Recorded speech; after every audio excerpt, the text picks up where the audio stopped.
brand new banger.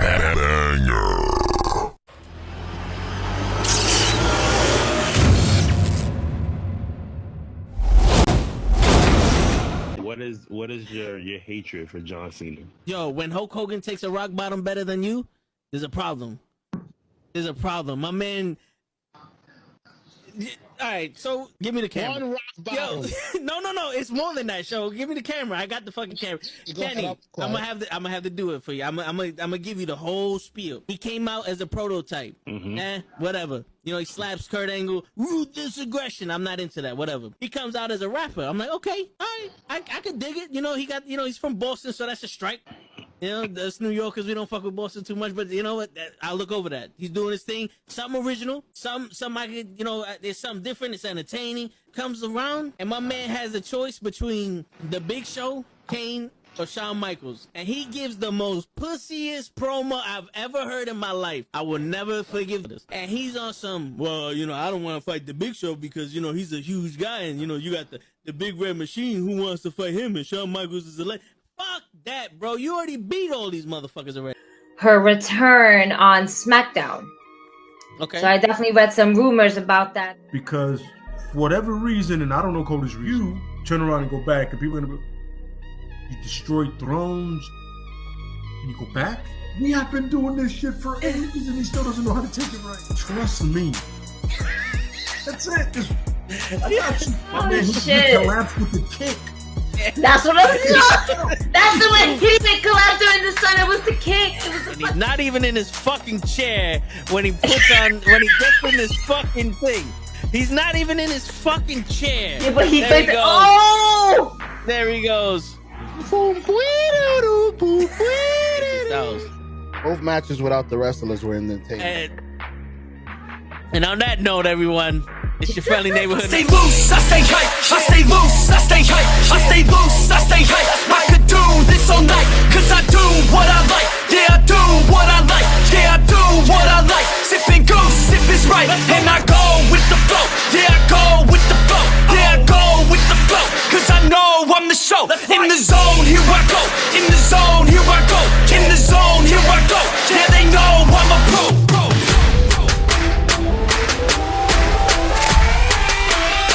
Let's go, let's go!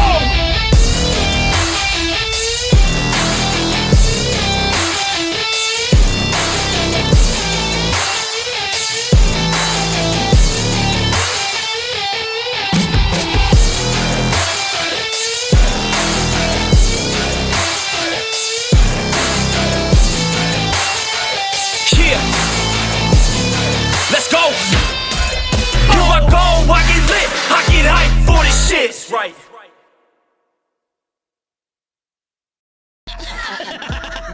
Word. He be like, I got a left elbow and a right elbow. I can break your face with an any elbow. Make sure that you get elbowed in your elbow with an elbow. Got the arm bar, get the phone ball, get around with the arm with the bomb ball. Daddy's gonna take you to Jersey Shore. Yo, you made it just in time. We back, motherfuckers. Wrestling with knuckleheads. We got some shit to talk about.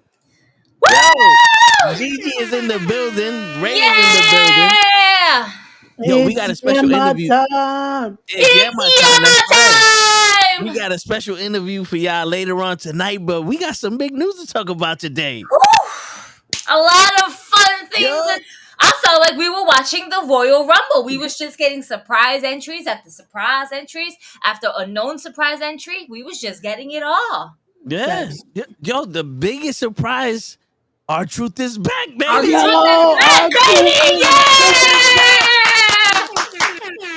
Shit. Let's go. Gotta get that ruffle shuffle. That's it. Shit, my man already got that fucking the Jerry roll. What is it? The jelly shit roll. He doing? The jelly roll. There you go. Jelly shit. Roll. Telling Tozawa to keep it PG. Word. PG. Shit, my man. In this era. Word. Yeah, my queen, the father figure, and the God killer. We back, Loki. We back. We ain't fucking around. You missed us. I know you missed us. Word. I was about to do the whole page. We're back. Chill. You need the red lips, and it has to be Word. map plumped and shit. I saw something on TikTok. You just gotta put a cup in your mouth and just suck it, and you'll have lips like Kim Kardashian. You got the Just do it, Toe. Just do it. Toe can try it out for us, and then we'll find out if that. Don't do it, please. I'm walking away. We tell him to do things, and then he immediately does it. Yo, Like, bro, I want to tell this story to Loki and everybody that's watching. I just came back from a Christmas party, and for y'all motherfuckers, we did the little to the left, to the left, to the left, to the left, to the, you know, that bullshit, whatever the fuck. And then cha real slow. That we did that shit, right? So after that song ended, everybody left, and I'm looking, I'm like, yo, fuck, it's 7:59. I'm like, yo, I tell Krills, because I'm at Krills' Christmas party. I was like, yo, Krills, take my phone. I'll be right back. Go up in the middle of the floor. Nobody's there. Boom, pop a windmill out. I was like, all right, I'm out. Everybody, mama out. Boop, drop the mic, get my phone and boogie. Because of y'all motherfuckers. Did that shit for y'all. What he's trying to tell us is he still wants to be at the Christmas party, but he's blaming us because we got to have this interview in a little bit. That's right. Nah, I ain't blame. Nah. It's side. I gotta tell y'all a little some shit after we get off the air. We got some cheese, man. We got some. Nah. It ain't, I wish it was good news. It's just more me bitching. Oh, But anyway, yeah, you know. We here. We about to have Joey Conway in the building. That's We're right. about to talk about this show right here. New York wins this Saturday. That's right. I gotta plug it one more time because I already plugged it this whole week on my show, but I gotta thank y'all because y'all sponsored Lil On Me. That's right. I'm gonna be narrating. We gotta sponsor you, man. You part of the team. Word. I made it. I got a sponsorship. And for the record, that sponsorship for Ray is under Gigi for the win. All right. If they don't want to say it, I'ma say it. All right. Gigi for the win sponsored. Respect the crap. She runs it. She sponsored. Mama, the group gotta take care of the kids, man. That's right. It's me, bitch. On that note, Tony didn't give a shit about me. Thank you, Gigi, for sponsoring me. You know, it's because he's trying to put you to the table, and I'm trying to save you. So that $50 is for you to get home and get away from the table. That's why I did that for you, Ray. For you. But you be fucking up sometimes, man. You hurt my emotions. You be taking me off air when Toe wasn't around. You fucking pissing off Auntie Lala. You can't be doing these things, Ray. I can only protect you for so long. To this oh man, Auntie Lala. Word. Yo, she scarred me this week with Dragon Ball Z. That's it. Like I said this morning, doses, ooses. I'm going to the new auntie. I don't know what was said, and I don't think I want to, because I like Dragon Ball Z, and I don't want that to be tarnished or ruined. You know, it's done for me. It's over. Comment, ha. No, you're not far off from that, bro. That's why I said this morning. No, I hosted a whole Twitter Spaces, but after that, I was like, you know what? Deuces. This is why I said their problem. They need some white person with a college degree or some shit to be talking to. It's beyond rap now. That's you want to handle their business. One thing got to do with the other. Shit, most of the motherfuckers are educated. They know they put people in corners and shit. But yeah, that's a whole nother issue. We gotta try to get in between that. Big Baby apparently don't like us right now, though. He said we pushing out agendas. Yo, who's we? Wait, who's we? No, he specifically said, baby. He specifically said, respect where is the this crowd we coming in? And the knuckleheads. He said both. It's on my Twitter space. He said, respect the crowd and the knuckleheads be pushing our own narrative when it comes to this scenario. Listen, the last time I got in between prolific, my witness got knocked the fuck out. I ain't in between shit. I ain't pushing shit. What? I ain't pulling shit. I'm not that song. I'm your pusher. No, none of that. Shit. I don't know, bro. I defended our honor. I said we're trying to bring people together. We ain't trying to push no you want to talk about pushing narratives? Big Baby got a sports podcast and everybody.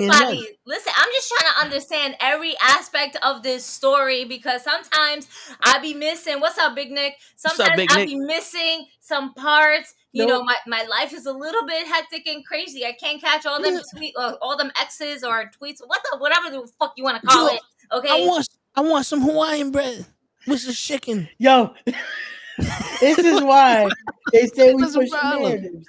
It's all good though. Yo, Toe, don't worry, I got you. All Like I right. said, I'm going to the new auntie. So once she passes some Hawaiian rolls, I'll send you some. There you go. That's It's all it. good. Like, I'm hungry up in this motherfucker. You know what I'm saying? Gigi Like, just giving shit. up on us. That's it. Gigi's I like, don't- nah. I don't know what's happening. All I know is a bunch of people on the podcast last time we was here screaming at each other. And I was like, yo, finally they ain't screaming at me. So let's keep the peace. Yo, I'm scared because I already got screamed at this week too. But somehow I got another booking out of it. So I'm going to do commentary at Pro Wrestling R next month. See? I already got my first booking in 2024. There Nice. we go. This sexy father and House of Thunder. Shit, all them damn kids, you better be the sister father. Christian God competition. Christian Word. God competition. Yo, fuck him out working everybody. That's me now. That's Oh, good. it. That's why I got Yo, the hair. See, that's why I look And good. the best part is, Christian, you can have his kids. He don't give a fuck. Shit, you helping? Yo, you do that shit to a Spanish nigga? Go ahead, nigga. Take this take him. take It's this all little good. wild ass nigga. Motherfucker, eat my food, don't Back pay in no a rent. few hours. Right? Yo, Motherfucker's like, go ahead. Let's see how long you last. Word, get that motherfucker right back. Shit, my mama used to say that Around, shit to turn everybody. around, the real pops is smoking a cigar somewhere. Like, Word. I Quiet. knew you come. Fucking through the mouth heart. I knew you come. Well, we got a lot to talk about before Yes. our guest, the cause of it all, Joey Conway, who is the defending win heavyweight champion against Lince Dorado. So New York wins, and this is a big win, you know, not only for us wrestling fans, but also for the Wrestling with the Knuckleheads. This is going to be our last sponsorship for the year. Yeah, no, this is going to be the last sponsorship of the year. So if any of you other independent wrestling organizations decide to hit us up right 2025. before that ball drops, we love you, but we'll see you in the new year. Okay? We'll be there in You gotta stack spirit. up them chips, all right? Christmas gifts are fucking expensive, all right? I'm over here, money for the blind. Money Money for the for the blind. Yo, I just ordered the last few, and I'm like, yo, my bank account is hurting. Word shit. Jesus. He is small. I was doesn't trying- look Yeah, small. He yeah, is small. I wear black, it's slimming. My guy, he's actually standing. Yeah. So don't worry. Side note, I've been very good by calming my little demon. All right. And not allowing her to come here to tell you to go fuck yourself, Toe. I appreciate that. But she did say the most funniest thing to me. We were quickly before we go into more wrestling. We were in a store and we, getting into the Christmas spirit. And what else in the Christmas spirit than building gingerbread houses? And she saw something. Yeah, you know where this is going, right? All right. Yeah. So she sees gingerbread houses and she's like, oh my God, we need to get this. And I say, yeah, sure. She's like, yeah, because we need to build Toe a house for him and his little people. And I was like, oh shit. But it's the thought that counts, that she thought of you. She wants to build you a house. There's not that many people out there that want to say they want to build you a house. So you take the gingerbread house. You to be secure, I just bro. pictured Extreme Family Makeover. Move that bus. Miniature ass. Gingerbread house. And there's floor so he can move into whatever house he wants to move into.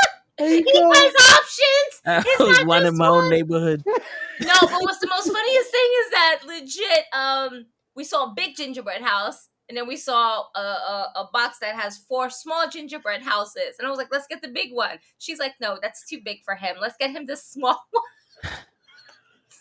Yeah, I don't even get the big gingerbread house.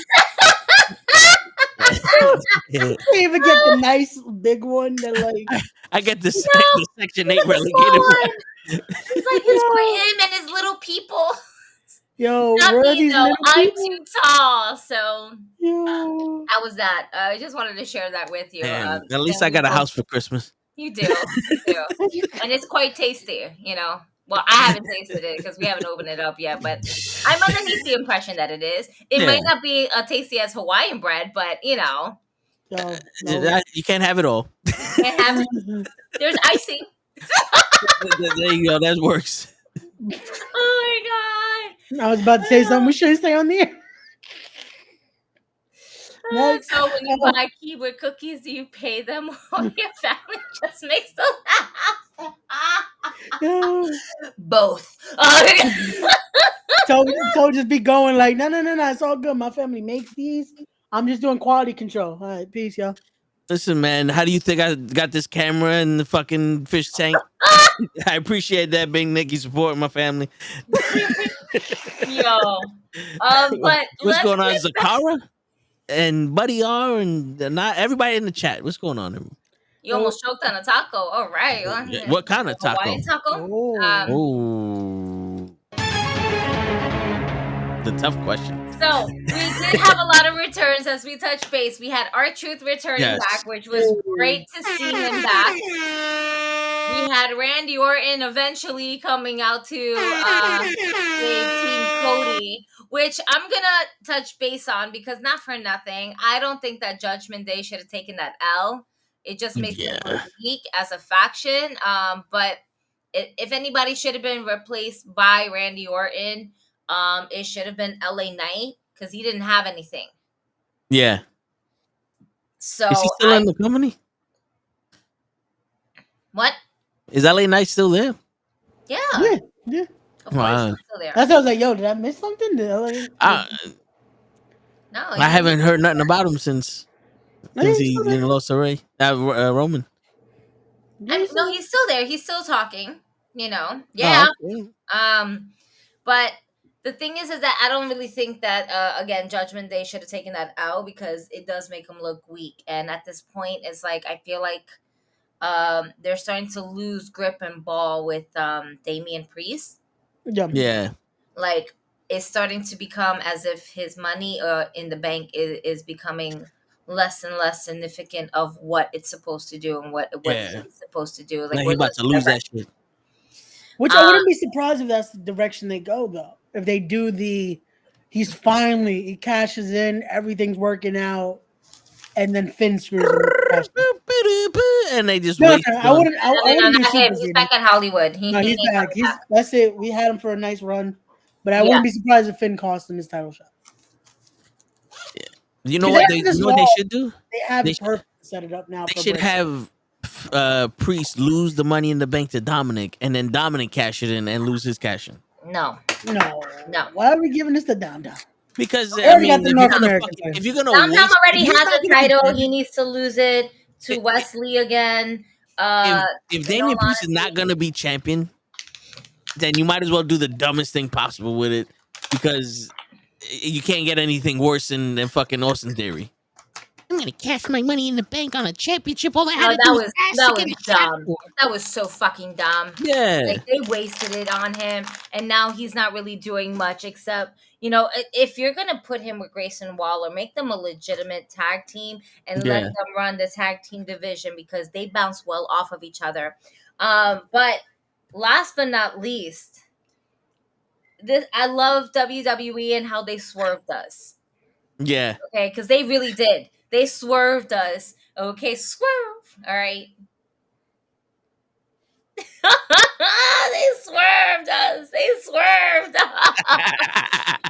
Yo, shout out Prince Nana, though. Shout out Prince Nana. Word. Shout out to Prince Nana. No, they swerved us because, let's face it, War Games literally was ended. We got everybody winning. Everybody did their finishers. Randy Orton came out. He did an amazing RKO. I mean, come on. I was like, all right, let's get this RKO done, folks. We all know it's coming. It's happening. Boom. That's it. I'm not going to front, though. As a fan, I was a bit worried when he took that bump. And I'm just like, I know he's taken many bumps prior to getting into this match. He's talking to you, Ray. We acknowledge you, bro. We acknowledge you. I'm not acknowledging that girl though. All right, and you know who I'm talking about. If you There's go no Hawaiian bread? on the Pro Wrestling Podcast Instagram account, we're talking about Ric Flair. That is another subject we're not going to touch right now because we're too busy talking about, that's right, CM Punk, CM Punk, CM Punk. It's Yama time! That's right. Ray. Listen, Ray got issues with me, does he? I don't know. The controversy.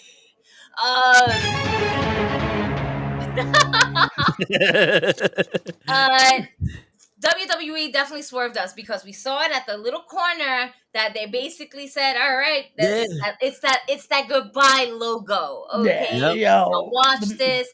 Thank you for watching. Thank you for joining us. We'll see you on Monday Night Raw.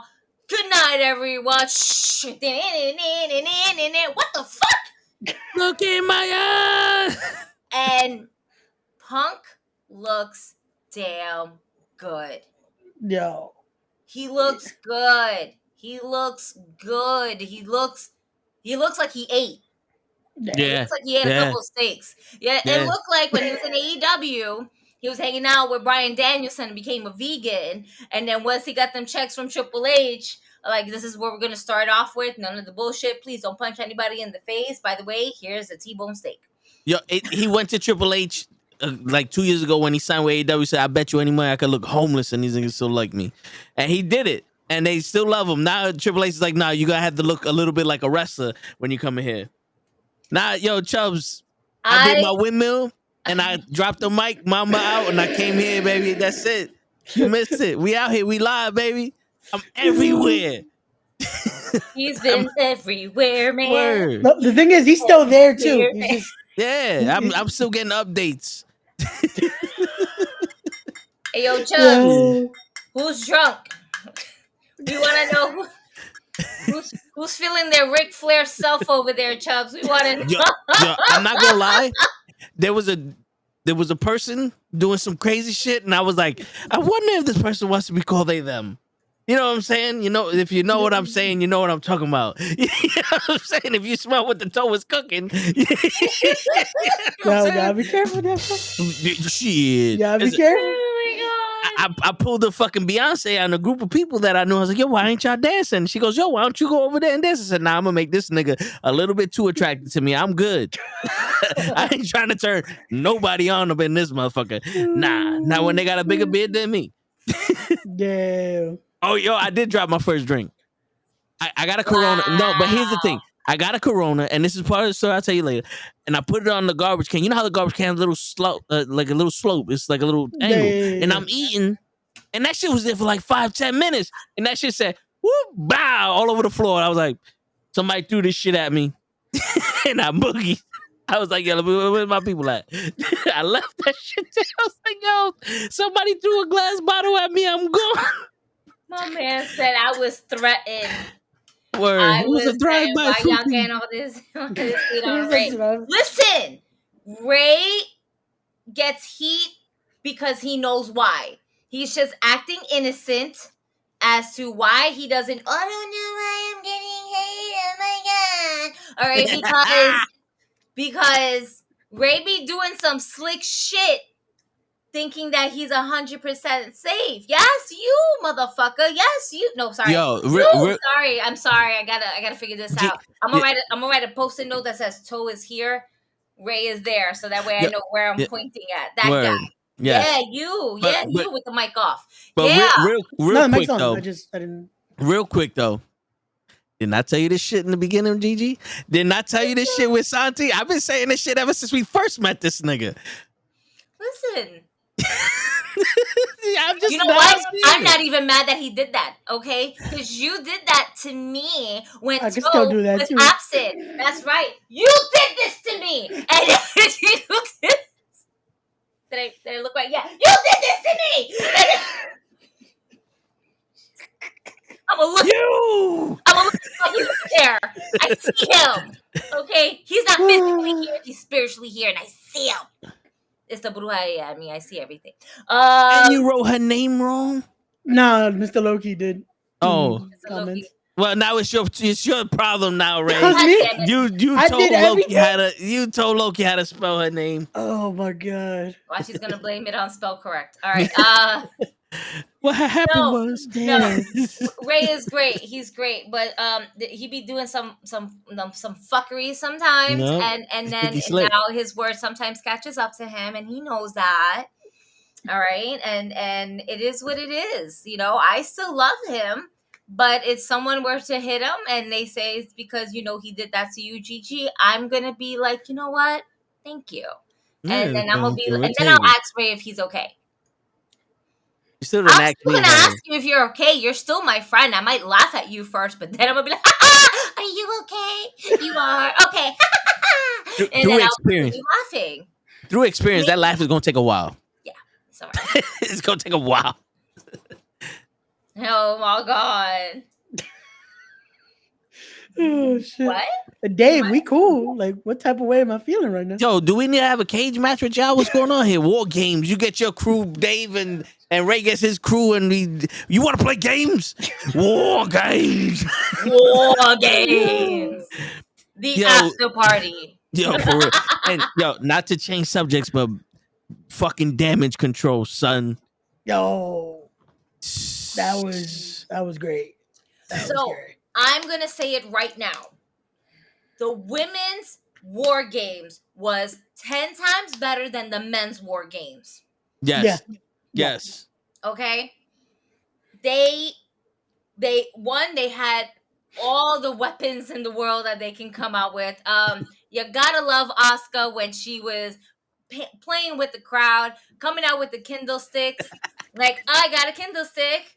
Oh, what's coming out the ring? Tables, Kindle sticks. Boo. Yo, those spinning back trash can lids. Oh my god. Those son. shits just look fucking So devastating. The first one didn't look the greatest, but when she started getting into the hang of it, there were some parts of the match where I don't want to call it botchy, but it definitely seemed a little feeling that. I guess, especially with Charlotte. Charlotte made me feel like, I guess, she was a little bit nervous of stepping into war games, where if you really kind of watch how she wrestles in the beginning part of her entering war games, I don't know whether she was intimidated by just not so much of the opponents, but being part of war games and trying to be like, I need to do something phenomenal here in war games because this is war games.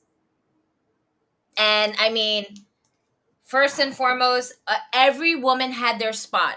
Bailey, fucking Bailey. It pains me to know that she is going to get edged out of this fucking group. Yeah. Because she was the one that took the L. But Bailey, in all honesty, was the real MVP of war games, as she was the only one that was saving every fucking member of her team. Every time somebody was about to get hurt, Charlotte about to spear Kyrie, guess what? Boom, Bailey moves them out the way. She takes a spear. Bailey takes a bump to the table. Bailey takes this bump. She saves this person. She saves that person. This person was getting pinned. She fucking interrupted that. That person was getting into a submission. She interrupted that. All right. Bailey is the MVP of war games. And the fact that her team is going to look at her and, again, edge her out of the group the way Judgment Day did, it sucks. But is going to create so much more stories than what we could imagine. Yeah. And the same thing with, and kind of circling back to the men's war games with Randy Orton coming back, and then CM Punk definitely making his return back in nearly 10 years, is going to create so much storylines. And I think that's what I'm most excited about CM Punk back in WWE. A lot of people feel funny about it, but money is money. Somebody need to cut the check. And if Tony Khan can't get his shit together and the old man is not really in charge anymore, They legit. This is the one time that I can confidently say they are trying to push Vince McMahon completely out because they don't want his influence being a negative to the product. Yeah. Yeah. And for the morale as well backstage. And with Seth Rollins after the show going off, getting all crazy and all that other shit, the Drew McIntyre leaving the ring before CM Punk comes, all that bullshit that they're doing already with CM Punk, they're already showing how Tony Khan dropped the ball. I'm telling you, the main event should have been Omega CM Punk at Wembley Stadium. It should, That should bro. have been the fucking main event. They would have made so much money off of that. Bro, they could have done that. They could have done the 6-man. All they had to do was money right there. Yo, what's going on, Bad Blood? It's What all up? they had Bad to do. Blood. They had the money. They had it printed. They could have sold out. And well, they sold it out already, but they could have sold it out quicker. Yeah. Just booking that 6-man tag anywhere. And look at Rollins. Like I said, the minute that started speculating, I'm like, watch. These two had a conversation weeks ago. Yo, let's make money and let's sell out WrestleMania night one. Yo, I'm that's telling the main you, event for night one. It has to be. I'm telling you, that's the reason why CM Punk is there. Not because they wanted the fans there in Chicago. It's the fact that this motherfucker got so much heat on him, so much controversy. He can bring that shit over. Be like, no one likes CM Punk. And then, boom, we take advantage of your heat, you stupid fuck. Because, that's what they're doing. They're taking over. It makes sense. What if this dude, again, he's coming in, people think, oh, he's going to be tough to work with, this and that. Bro, the matches he can now work because of that heat. Triple H is doing with CM Punk what Eric Bischoff wanted to do with Bret Hart. Yeah. Yo, take a controversial situation and make money. Yep. That's and it. bro, the matches they're about to do. That's why the best thing about CM Punk's promo on Monday Night Raw was when he got off the mic and says, I'm not here to make friends. I'm here to make money. Mm-hmm. Their word. Businessman first. Yeah, this is your job. I also remember, this is the pro wrestling business. Yeah, word. Business. Word. It's for our entertainment and their business. Exactly. Shit, that's what Bad Blood said it on Monday. He's like, yo, I may not like you, but if we making money, then I'm your best friend until you get out the ring. It's bro, it happens anywhere you go in wrestling. You're not gonna like every single person in any locker room. No. It's gonna happen. You're not gonna like everyone. But hey, if it comes to we're gonna make money, let's make some fucking money. Just look and at Jared Diaz. Not Diaz. only money, but when you're making money and great wrestling content. Yeah. Matches, promos, all the above. Yo, Roman's not excited to work with Punk, but once the creative flows are going, is going to go good. And Punk definitely went ahead and mentioned the wise man's. He definitely dropped a couple of things. Oh yeah, because the promo, I can't wait for Punk and Heyman to cut a promo on each other. Yep. I can't wait because that promo off is gonna be fucking chef's kiss. That's gonna be fucking amazing. Like, there's so much they can play off there. Like, come on, man. Oh yeah. Oh yeah. And he mentioned AJ too. I don't think he ever mentioned AJ in AEW. No, he's never. And that's all. And I want to say it's because AJ Lee was never part of AEW, where you're comfortable enough to mention AJ Lee's name. Yeah. WWE has a whole history. One of the biggest histories with AJ Lee. So if you bring AJ Lee into the fold, and she's in fucking incredible shape. Yeah. Yeah, did you see how she looked to get ready for heels? Like, yo, she looks great. So her and CM Punk are eating good. Who's to say? And I'm gonna piggyback off of Queen's Side of the Ring, which is from April. Who's to say we don't get a surprise entrance for the Women's Royal Rumble with AJ Lee? I will say this. I feel like that would actually out-pop CM Punk's return on Saturday. Yeah. If she comes back to professional wrestling. Especially if she comes back in the opportune time during the Rumble. Yeah. And think about it. AJ Lee was pretty much ahead of her times when it came to the women's division Yeah. during the era that she was in. She was way ahead of her time. Yep. You know, But She actually, I feel like, would have been perfect now in the more indie centric era. Because Yeah. she was more of a wrestler and not a female wrestler. She You know what I'm wasn't a saying? diva. That's what I'm saying. Yeah, Yeah, she was so. She was the way anti-diva. yeah, And the that way was her she whole thing. wrestled- She's like, I'm not a diva. I'm not Yeah. here to go. And she said it in her pipe bomb promo where she's Yeah. like, you girls can't lace up my Converse boots if you wanted to. And it's true. Because all those women were too busy chasing the reality show dream, Yep. which is total divas. Because that was pretty much the only avenue they had. Yeah, until no, that AJ and was made the Paige. sense for the partnership that time. they had with E. Yeah, because AJ and Paige really are the two that Yeah. started changing the style of wrestling the women were doing. Yeah, because they were wrestlers. They weren't just, oh, we're not here just to Right. be. And They're not AJ divas was for 20s. We're here, and yeah. AJ Lee was before Paige. Matter of fact, if anything, AJ kind of passed the torch to Paige. Yeah. For all of that. Because she's not your average typical diva, quote unquote. She's not a diva. She's a wrestler. Yeah, she looks great, but that doesn't necessarily make her a diva. You know? Yeah. And I'm glad that we did go away from the whole diva aspect of the wrestling, because the divas era really they did much, but not so much, where they kind of broke out of the box. Yeah. You know? Because in all honesty, the only thing that you could do in that era was to show off your body. Yeah. Yeah. Well, that's what they highlighted. They legit weren't showing, and I'm glad now. And again, it's still up for debate if they're actually giving the sufficient amount of time. But at least now we're getting matches. It's not just here's your diva segment, and then there you go. So right, we're seeing more women on the scene than anything else. With the match length they had at the Survivor Series with Rhea Ripley and Starks was good. That was a full match. Even though it ended a little fast, it was a full match. It was good. It was good for especially the card size. Like they had 2 lengthy matches. War Games, it's you're gonna be there for a minute. They showed off Starks. That ending was fast, but I don't think Stark should have been in that match though, because we're trying to build her up, and I feel like with this L, it's just building her down. It kind of did the same thing for LA Knight, because when LA Knight lost to Roman, it's like, what else can you do now? You can't rematch Roman. Now you're gonna go fight fucking Austin Theory.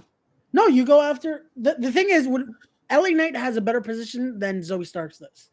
Yeah, because with LA Knight, he still has momentum. He still has the crowd will still give him that pop. The crowd will still get him.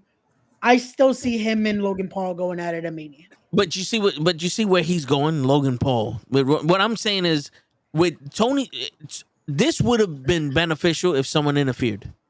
It would have. And she didn't get over clean, or something like the story isn't over. A clean win is almost like the story's over. Because now you're gonna turn into fucking Christian. One more match. I want one more match. I think unfortunately though her story is leaning more towards the women having. But then what do you do? Zoe Stark teaming up with Shayna Baszler. Yeah, because they teased that. I feel like unfortunately her main title picture is over right now. Yeah, it's not to say it doesn't come back like a few months from now. We don't revisit it. But the thing is, I think honestly they're pushing toward Jade being the one that takes it away from Rhea. I think that's what's going to be. As much as it will be rushed to just give her a title in the first few months, I think that's what they're building up. Because they gave Rhea that 5-way, they gave her this. They have no one right now, unfortunately, that they've built to be able to beat her. Well, the beautiful thing about the women's division is you can literally put anybody. Yeah, but you want it to make sense, no?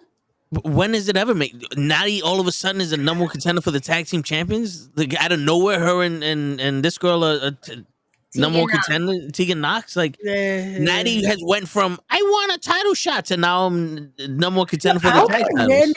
Random partners as Natty had. Yeah, yo, for real. Like, yo, you just show up. Vision. We about to be in a tag team. Vamos. Yeah. Like, it's just. I tell you one thing. Chelsea Green is fucking holding that division together. Yeah. Yeah. just Even to be with a fact. Piper Nevin.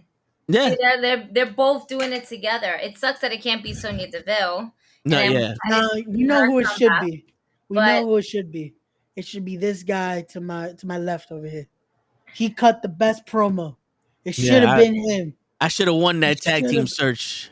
We know that's why they gave it to Piper Niven. They were like, nah, it got too much traction. That's it. We're gonna have to give him the belt. And then they realized, oh shit, it's gonna be expensive to bring this dude everywhere. Nah, it's because Toe was asking for. We don't know. Was asking for all those steaks and the Texas Roadhouse biscuits. Yeah, I only travel first class. No, you know what it really was? He was asking for a locker room filled with just green M&Ms. That's what it was. Yeah. Well, it depends on the state, because certain states, the M&M stays different. You know what I'm saying? In certain ones, you got to get blue M&Ms. But in most, green M&Ms. Yeah, they agreed to give Mercedes Moné my number. It was just every other expense. I said, yo, listen, man. You want a star? You got to treat me like a fucking star. You know what I'm saying? It was half the price for CM Punk. You're welcome. You're welcome. And not for nothing, I will take credit a fucking again. CM Punk signed with WWE because of my ass. I'm the one hit him up on fucking Twitter, tell him to come on this show right here. And next thing you know, he's in WWE. You're fucking welcome again. So again, again. Where is my email? Email me. Just say hi. How you handle Saturday? Damn. I'm about to be on commentary on Saturday, which again, guys, I'm going to cheap plug it again until Gigi gets back. We're going to cheap plug once again. If you're in the NYC area, we're going to be there. The Knuckleheads in the building. New York wins. Going to be sponsoring this matchup right here. We're going to be talking to this guy in a little bit.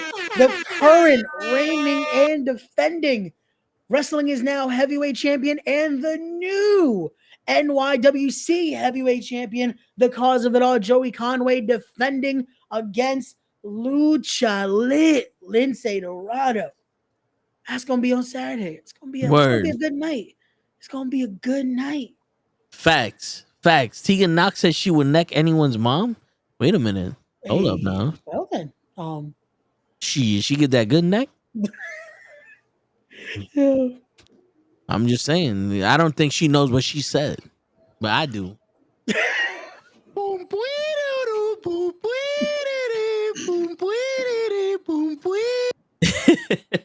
I know I started doing the Tozawa with it just with the water. Fuck, yo, dude, that shit goes to anything, man. That shit goes to anything. Yeah. Lucha's my favorite sport. I like the way they dribble up and down the court. Well, yeah, why does that sound like a bar? I don't know why that sounded like a bar. Shit, but yeah, man, it was me that got CM Punk to finally sign with WWE because he's like, yo, do I go on the Wrestling with Knuckleheads and tell the truth, or do I sign with WWE and make money? You know what? I can't afford to go on the Wrestling with Knuckleheads and have some real shit. You know what I'm saying? Because I'm not.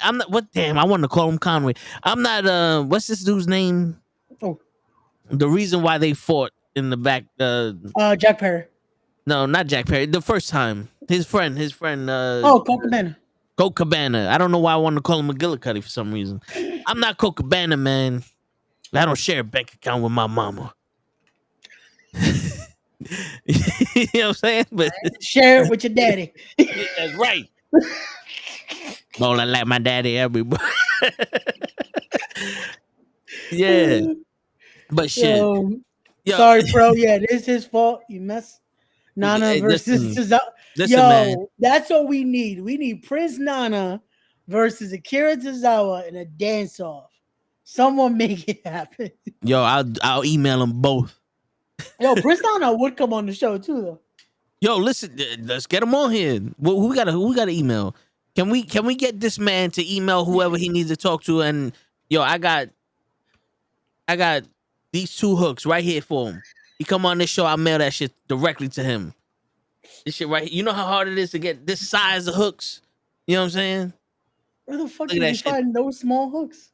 They came in the mail for some other shit, and I said, you know what? I'll take these motherfuckers just in case. I was gonna say they just sent you two random hooks. Nah, I ain't sent me that shit. They sent somebody that shit, and I just so happened to find it. Ladies and gentlemen, we do not know this man that is just stealing random hooks. Listen, bro, I ain't steal nothing. It was intended. It came to me. I got it now. That's it. Ain't nobody need them shits. So nah. Get your ass up on here. And this is why Prince Nine would not be doing this shit. Shit. I saw you with Ric Flair and shit. Get your ass over here, man. Yo, I kind of feel bad for Ric Flair now. Why? What did he do? Statement he put out? He's getting so much fucking heat now. My dude is his depressed fucking now. promo on Dynamite. My dude is depressed. What did he fucking say? Hold on, I'm gonna read the statement. Hold on, one sec. Why I felt bad. I was like, damn, like Ric Flair is too old for y'all to be mad at him. But damn, it's like he actually taking it serious. Hold on. Watch it be like some little shit too. So Ric It Flair's was a promo that he did when he was with Sting, and he kind of made a comment basically saying all the 18 through 20-something-year-old women, leave your boyfriends, leave your husbands, and come party with the Nature Boy. Something like that in that content. Yep. And that got him heat. The problem here. But that got him heat, and people start going on crazy about, this guy should retire before he dies in the ring, this type of shit. And I guess it really affected him because he decided to put this out earlier today. I'm so tired of hearing all this negativity. I don't need to work and I don't need the money. Can't I simply enjoy being by my dear friend Sting's side for the next few months without so much hatred? I know I'm old, but that doesn't mean I can't enjoy my life. I have earned the right to do whatever I want, and I'm exactly where I want to be. I appreciate everything, Tony Khan, but I'm more than willing to walk away if I'm embarrassing you and your company. All I can say is I'm sorry. What? Hold up. And I just want to say something real quick. This is just toe tags talking. If y'all want to agree with me, you can. But I don't want to put the fuck is your problem with Ric Flair? 18 or 20 something. Those are legal ages. You act like the motherfucker said 11 or some shit. These are legal ages. My man still got line out there for Space Mountain. He's helicoptering his shit on a plane. Like, get over your fucking self, you fucking vegan ass motherfuckers. Wait a minute. How do you bitches? So, with that being said, I'm gonna go ahead and hey Dave, the Pro Wrestling Podcast basically went ahead and everything that Ray just read right now, Dave posted it up on his page. Now, I'm not into everything that Ric Flair is selling, okay? Except maybe for his weed. I'm here to try it out, right? And I mean, facts. Why wouldn't I? Hello. It's Ric Flair. You might know his shit. I'm okay. I'll stick to coffee. I don't do energy drinks, right? I have coffee and whiskey. I'm okay. You got an energy drink too? Yeah. That's what they've been promoting on Dynamite for like the last 2 weeks now, I want to say. Yep. So that was part of his contract. That was going to be the official drink of AEW. Right. Okay. So here's my opinion on it, and you guys know it. As a female, and I'm gonna read word for word what I wrote. All right. As a female wrestling fan, I don't take what Ric Flair has to say to heart. He's been talking like this all of his wrestling career. Let the old man be a dirty old man, okay? He's just an old fucking man. Let Ric Flair be an old dirty man, okay? I didn't write all of that extra. Yeah. Y'all understand. We get it. That was implied. That was implied. Yeah, you gotta say what you check. I just don't understand why all of a sudden people feel some type of way about him. He's just out there having fun. The styling, profiling, limousine riding, jet flying, kiss stealing, wheeling and dealing. Woo! A son of a gun. Y'all need to let the viejo, all right, live his life and stop being so fucking sensitive. Yo, that was your whole statement? Oh, it was until somebody decided to reply back, and I had to send a whole fucking paragraph to this girl. Oh, yeah. Because please inform me, because I'm out of the loop. Yeah, what happened? I just want to add. I think these vegans are mad that Ric Flair's dick still work. These fucking, I want to say, 18 to 27-year-olds that got limp dick. You mad, nigga? Don't be mad at him. Be mad at yourself. All right. Go ahead, Gigi. Fill me in with this bitch. So this girl, I'm not gonna call her a bitch because she is a disabled rights advocate. And she's a feminist and a standing wheelchair fun. I dream to rise and stand. I looked at this girl's profile. I'm not trying to go too ham on her and stuff like that. I see who she is. I'm not gonna do it. But when you start commenting towards me, you need to make sure you know what the fuck you're talking about. She's like, no, it's all well good to pretend you're a dirty old man, but to make some poor woman touch your lad, now we got problems. Now we got fucking problems. Now we got problems. Ma'am, you know, first and foremost, and in response, are we really using the whole plane ride from hell shit? Are we really using the plane ride from hell? All right, listen. This is what I'm saying. Listen, you're letting an incident that happened many moons ago dictate who the man is. Just because he did a real fucked up thing in the past doesn't mean he's still doing it to this day. Okay? He's out here doing promos the way Ric Flair knows how to do. What is happening is that people are taking what he said on Dynamite way too much out of content. It is just a fucking promo. It is just a promo. It is just a fucking promo. Stop it. You really think that you're gonna have, okay, first and foremost, if you are anywhere between the ages of 18 to 28 and you're like, oh my God, Ric Flair. One, you a money grubbing bitch. Yep. That's something wrong with you. His will. Yeah. All right. And he doesn't need that. He can get that if he wants to. He don't need that. Ric Flair's too busy doing a whole bunch. Ric Flair's too busy living his life. And what I don't like is the fact that we're using one incident from a documentary, right? And we're using it to dictate the man who he is. Ric Flair did a lot of fucked up things. Guess what? A lot of other wrestlers did a lot more fucked up things. Yeah. Not to justify what he did was more wrong or worse than this person and that person and this person. But if you're going to fucking go ahead and put him in a bubble, you might as well put the whole fucking Attitude Era in there too. And that also fucking includes anything that WCW did as well. All right. We're not condemning Vince for his incidents either. We just want him out because he's fucking with our wrestling organization. Okay? Rick is not doing anything harmful. Rick, whatever harmful shit that Rick did, if he didn't, went ahead and repaid it already with the multiple fucking divorces that he has and the fucking alimony that he had to pay for. You know, he's been through so much shit in his life. Like, my man got a second wind of life. And now he's just using that for good. And I don't think that people recognize that.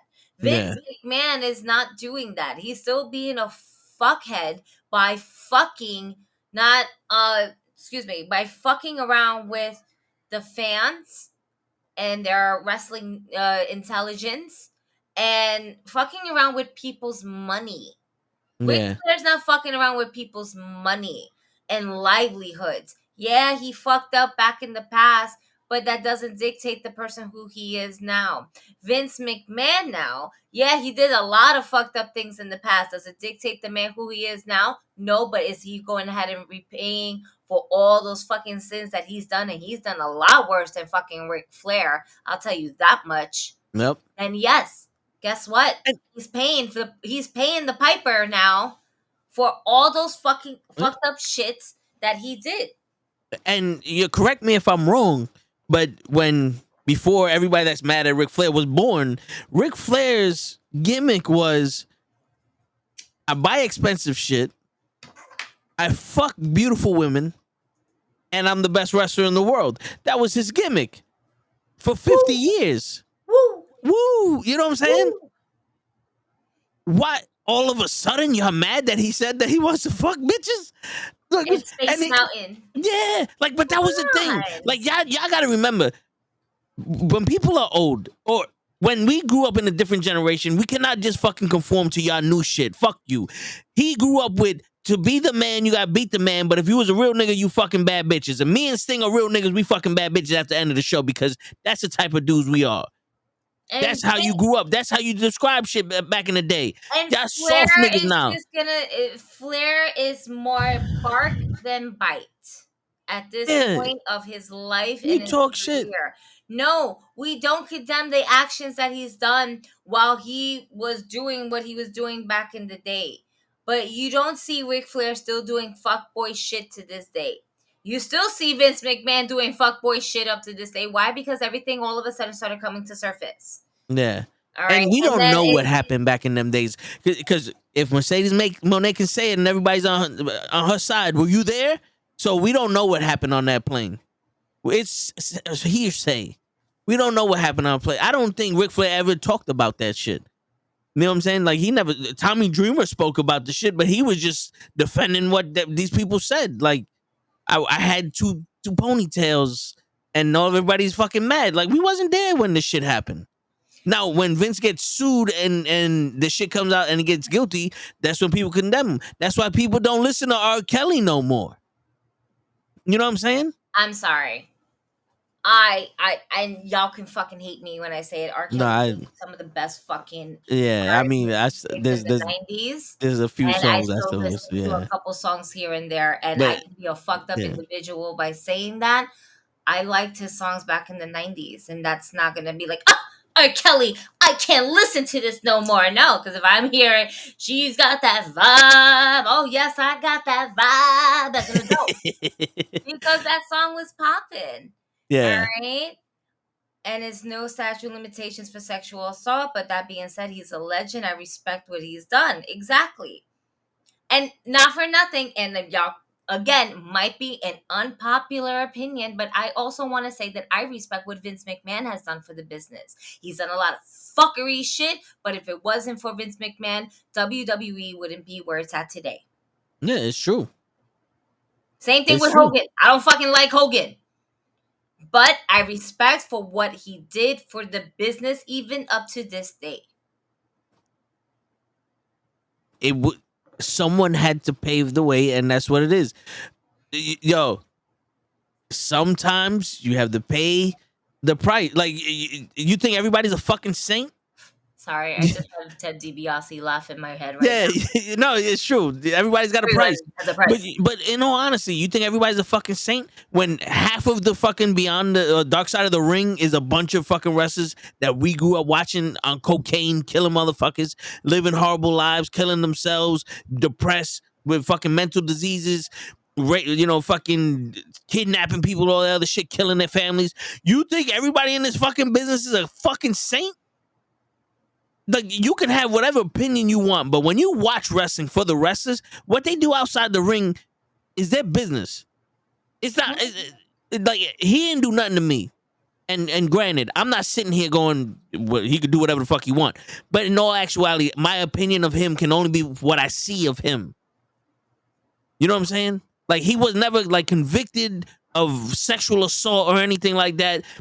Allegedly, he swung his dick at a flight attendant when he was drunk as fuck on a plane where everybody and their mother was drunk as fuck. I'm not saying it was right, but shit, fucking, you make mistakes. No, you want to live your whole life. You want to live your whole life by the fucking mistakes you make. You know what I'm saying? Like fucking. Sometimes the past have to stay in the past. My man swung his dick at one fucking yes. Was it fucked up? If it happened, yeah, that's a fucked up thing to do to someone. But still, it's like that happened way back then. We don't know. In all honesty, that beef should be between him and the woman. If the woman doesn't want anything to do with this man, that I get it. But like I said, that's not our business. We're not here to judge that because that's off screen. You feel me? Like Hogan's son just fucking got another DUI or is about to go to jail again. And I'm sitting here like, this motherfucker hasn't learned from the last time he killed his friend. But what am I gonna do? I'm gonna fucking I'm gonna go to law school and be a lawyer and throw his ass in jail. Like, yo, That's your business. That's your we're here to talk about wrestling. He fucking cuts a promo the same way he always cuts every fucking promo he ever cut, and now people got problems. Stop watching wrestling. Stop watching wrestling. Because I don't know about you. I don't know about you. Y'all people are mad at Ric Flair for saying he wants to fuck legal age bitches, but then don't say nothing when Toni Storm literally pulls shit out her ass. She's literally going up her pants and pulling shit out of her ass. I'm sorry, but that shit is sexual to me. She has a fat ass, and anytime she goes next to that ass, I'm looking at it like, damn, I want what's in there. So until you start treating everybody equally, fuck off. Fuck off. That's my. That's your So opinion. what did I miss? I walk away. It's Yama time. All right. Fuck off right now. I don't fuck off. Nah, we talking about the Ric Flair. Oh no, come back.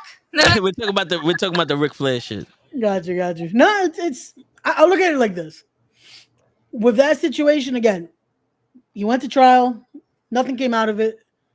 You know who went to trial and actually is getting condemned now? Sonny. Yeah. She can go to jail. Word. She can enjoy. Deuces, oozes. Word. End of the day, how we're gonna look like it? We're gonna look at wrestling. 90% of the people that we all loved probably did some horrible shit. And Kid, So I just want to say something. Gigi, don't judge me, but there's been times I read the wrong signs of a chick, and then she got a dick pic she ain't want. That's a mistake. Hey, you know what? I'll read the signs better. I thought you liked me. My bad. But do you want it? No. All right. You know what? I'm gonna go get me a sandwich. There's sometimes that though. Sometimes whipping your dick out is just a reaction, and it's a mistake. Also, like, I'm sorry. It's also when someone else kind of gives you that same energy, like, are you down for it? Let's down for it. But in this situation, when it comes to Flair, no, yeah, it wasn't. They were beyond inebriated, okay, and wrongfully so. But that was the party life of, our legends and our legends during the 80s, during the early 90s. There was rock stars. They were literally rock stars. Sex, drugs, and rock and roll, baby. Yeah. And Ric Flair had plenty of sex from what we know about him. Sex, drugs, and wrestling, baby. Yeah. Shit. Sometimes you got to play the numbers. You ask a million girls you want to fuck, 3 of them will say yes. You know what I'm saying? For more conversations like that, tune in tomorrow to the Tony Show. Yes. Oh, heavens. All right. It's like moving away from this subject, ladies and gentlemen. Let's we were talking about the Survivor Series, how great it was. Punk is here. Speaking of controversy, do we see CM Punk come on a Friday to say what's up to Roman? I think so. I think he's Friday or next Friday. They're in Brooklyn tomorrow, so if they want a genuine reaction, I say have that music play tomorrow. I would, and see how New York reacts to CM Punk. Yeah, because New York is gonna let him here. Want to go get a fucking ticket at the last minute? It'd probably be cheaper to go tomorrow and just be like, okay, here you go. Yeah. I was tempted. I'm tempted. Last minute tickets are always the best, by the way, guys. If you don't know these things, last minute tickets are always the best because guess what? Somebody's always trying to get rid of them. So now the prices are even cheaper than what it needs to be. Especially Barclays. Yes, it's Brooklyn. I really want them to bring a house show back to MSG, and I know they are going to do that very soon. I think the day after Christmas. Yeah, it's usually the day after Christmas. So I'm hopefully wanting to get those last minute tickets because a house show in MSG is always such a good feeling, especially when it's like WWE, because that's home, so I might low-key get that last minute ticket for Brooklyn or for MSG. I don't know. Let's see what this bank account looks like. It was very expensive for Ray and his sponsorship, motherfucker. Word. Okay? Word. That shit broke the bank, almost left me not paying my rent. Like, shit. he is an expensive expensive. Look at this guy. It doesn't even Yeah. have my logo. He has the Word. knucklehead. It's okay. It's okay. Because I'm the Knucklehead Network. I'm the queen of Word. knuckleheads. With- and I'm okay without- with that. And that logo for some reason has half of the outline. I just want to fucking throw that out there. Half of the fucking outline is missing. Look at the hat. Oh my god! No, it's half just of that it's outline is there. fucking It's just missing. blending into his shirt. Yeah. That's the only thing. I'm just saying But the Ray, it looks great. unprofessionalism in It this looks shit is great. fucking It looks crazy. Great. We can't wait Yeah. to sponsor you this Saturday. I could have been at on a plane Wrestling is helicoptering, Now. Ray. Put that back up. Put that back up. Put that back up. We're trying to fucking promote this shit, bitch. Right. All right, that's it. That's right. You are welcome for your sponsorship. We will be in the building for Wrestling Is Now. New York wins December 2nd in Yep. Queensboro Elks Lounge. The Bell Catholic time- school teacher. Bell time is 8 p.m. So the doors will open at 7. Be there, be square. The car stack is fucking amazing. Later on, we're still waiting. We're going to be hearing a little bit soon from Joey Conway as he goes up against Dorado for the World's Heavyweight Championship. Now, man, I love me, my Boricua, man. I really do. I really do. And I am so excited to see him. However, I've been seeing a little bit more lately of Joey Conway, and he just recently became a champion, Yep. right? At NYWC. Yep. And he became their heavyweight champion at that. So that's a big W for him. I haven't seen Dorado really have any. I mean, yeah, but have we? Yeah. I'm playing devil's advocate. Have we? Like He was on Ray's podcast. he was on Ray's podcast. You know what podcast he wasn't on though? The Knucklehead Network, Wrestling with Knucklehead. This is true. And I asked about him coming on, and next thing you know, he's about to be a coach for the WWE. Like, wait, am I bugging again? Like, do I have the touch? Am I the one? You have Yeah. to touch. You have I to guess so. touch. Yeah. Again, send me an email. You know the thing Look, is, you Ray, get called. you have to ignore it. That's what it is. Simon Miller, if he would have ignored what I said that I emailed him, he would have been in WWE right now. But he didn't ignore it. He promised to come on the show, and they fucked up. Have you been He's hitting almost him up? He showed up at All You In. stopped hitting him up? You know what's funny? You The must doubt- be that annoying cucaracha that never fucking dies, all right? Yeah. And that you need to start being that little cucaracha. Hey, Lala. Damn. I was giving them shit, Lala. I was giving them shit for fucking talking shit, man. That's right. That's Auntie right there. Auntie, how you doing? I'm making sure that Ray gets fucked up for saying shit. You know, he gets his pass, but listen here. I saw what happened recently at Pro Wrestling Magic, at Pro Magic, where Marcus, he hit you. And granted, Marcus, I got love for you, bro. I really do. Don't make I'm trying to play fair game here, but you know, I can only see what I see on social media. I can only go by what I see. She was trying to calm you down. She was trying to bring you down. She was bringing her nephew down, and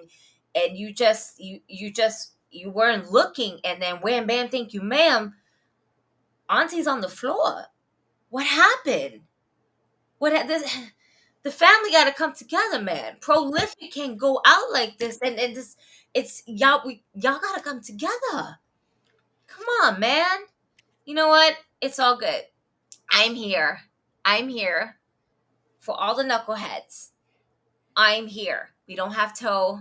We don't have Ray. Praise Jesus. I'm here. Yes, you're welcome. You're welcome. Oh, fuck, they're back. God damn it. I even had. I was at a family barbecue. He was at a bitch. You just said you just came from Krill's Christmas party. That too. Stick to the fucking story, asshole.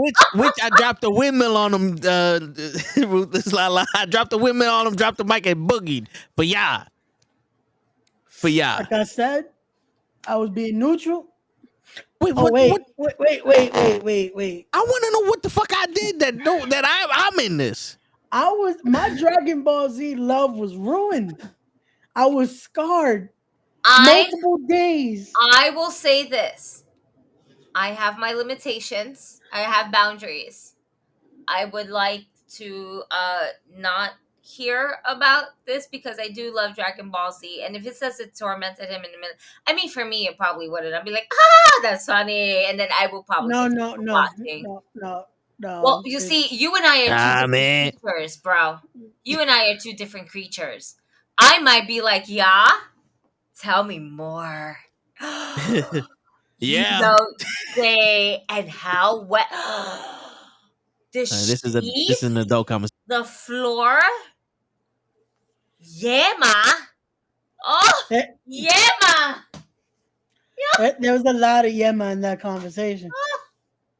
There was a lot of Yema in that conversation. Don't go in there with the black light, folks. Oh, yeah. But Auntie still. Simon wish, told wishes Simon called him. He's not there yet. Yeah, I do wish. Because it's nasty. What did I do? You got 27 kids, bro. Fox. You don't got to keep reminding them this. And the dog. But Auntie, come on. I hosted the nice space this morning. The it was neutral. sheets. It was cool. We tried to get everything somewhat settled. Marcus is finally getting his stuff back. We got to that this morning. I heard about that. His stuff. Yeah, they kind of kicked him out. Auntie threw his stuff out and changed the locks. No. To be fair, okay. Tiberius was the one put his stuff out, but he was just joking him. He put it in a nice storage. We found out this morning. So it wasn't ever like thrown to the curb, but it was So it was a joke. It was a prank. Yeah, he just took it a little too far. It's just a prank.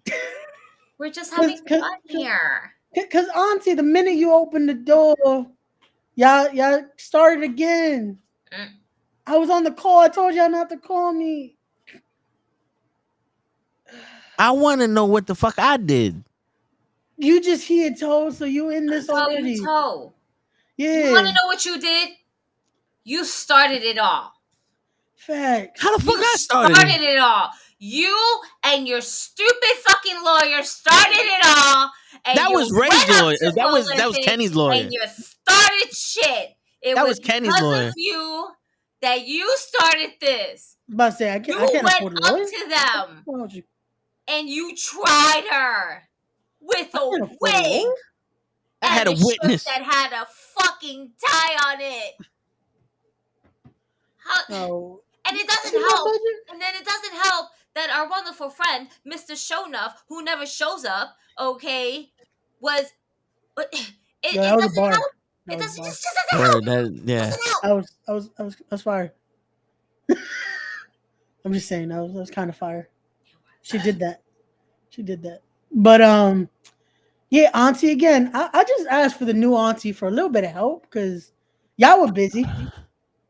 I never promoted anybody to new auntie and new uncle, new nothing. I just wanted some motherfucking food.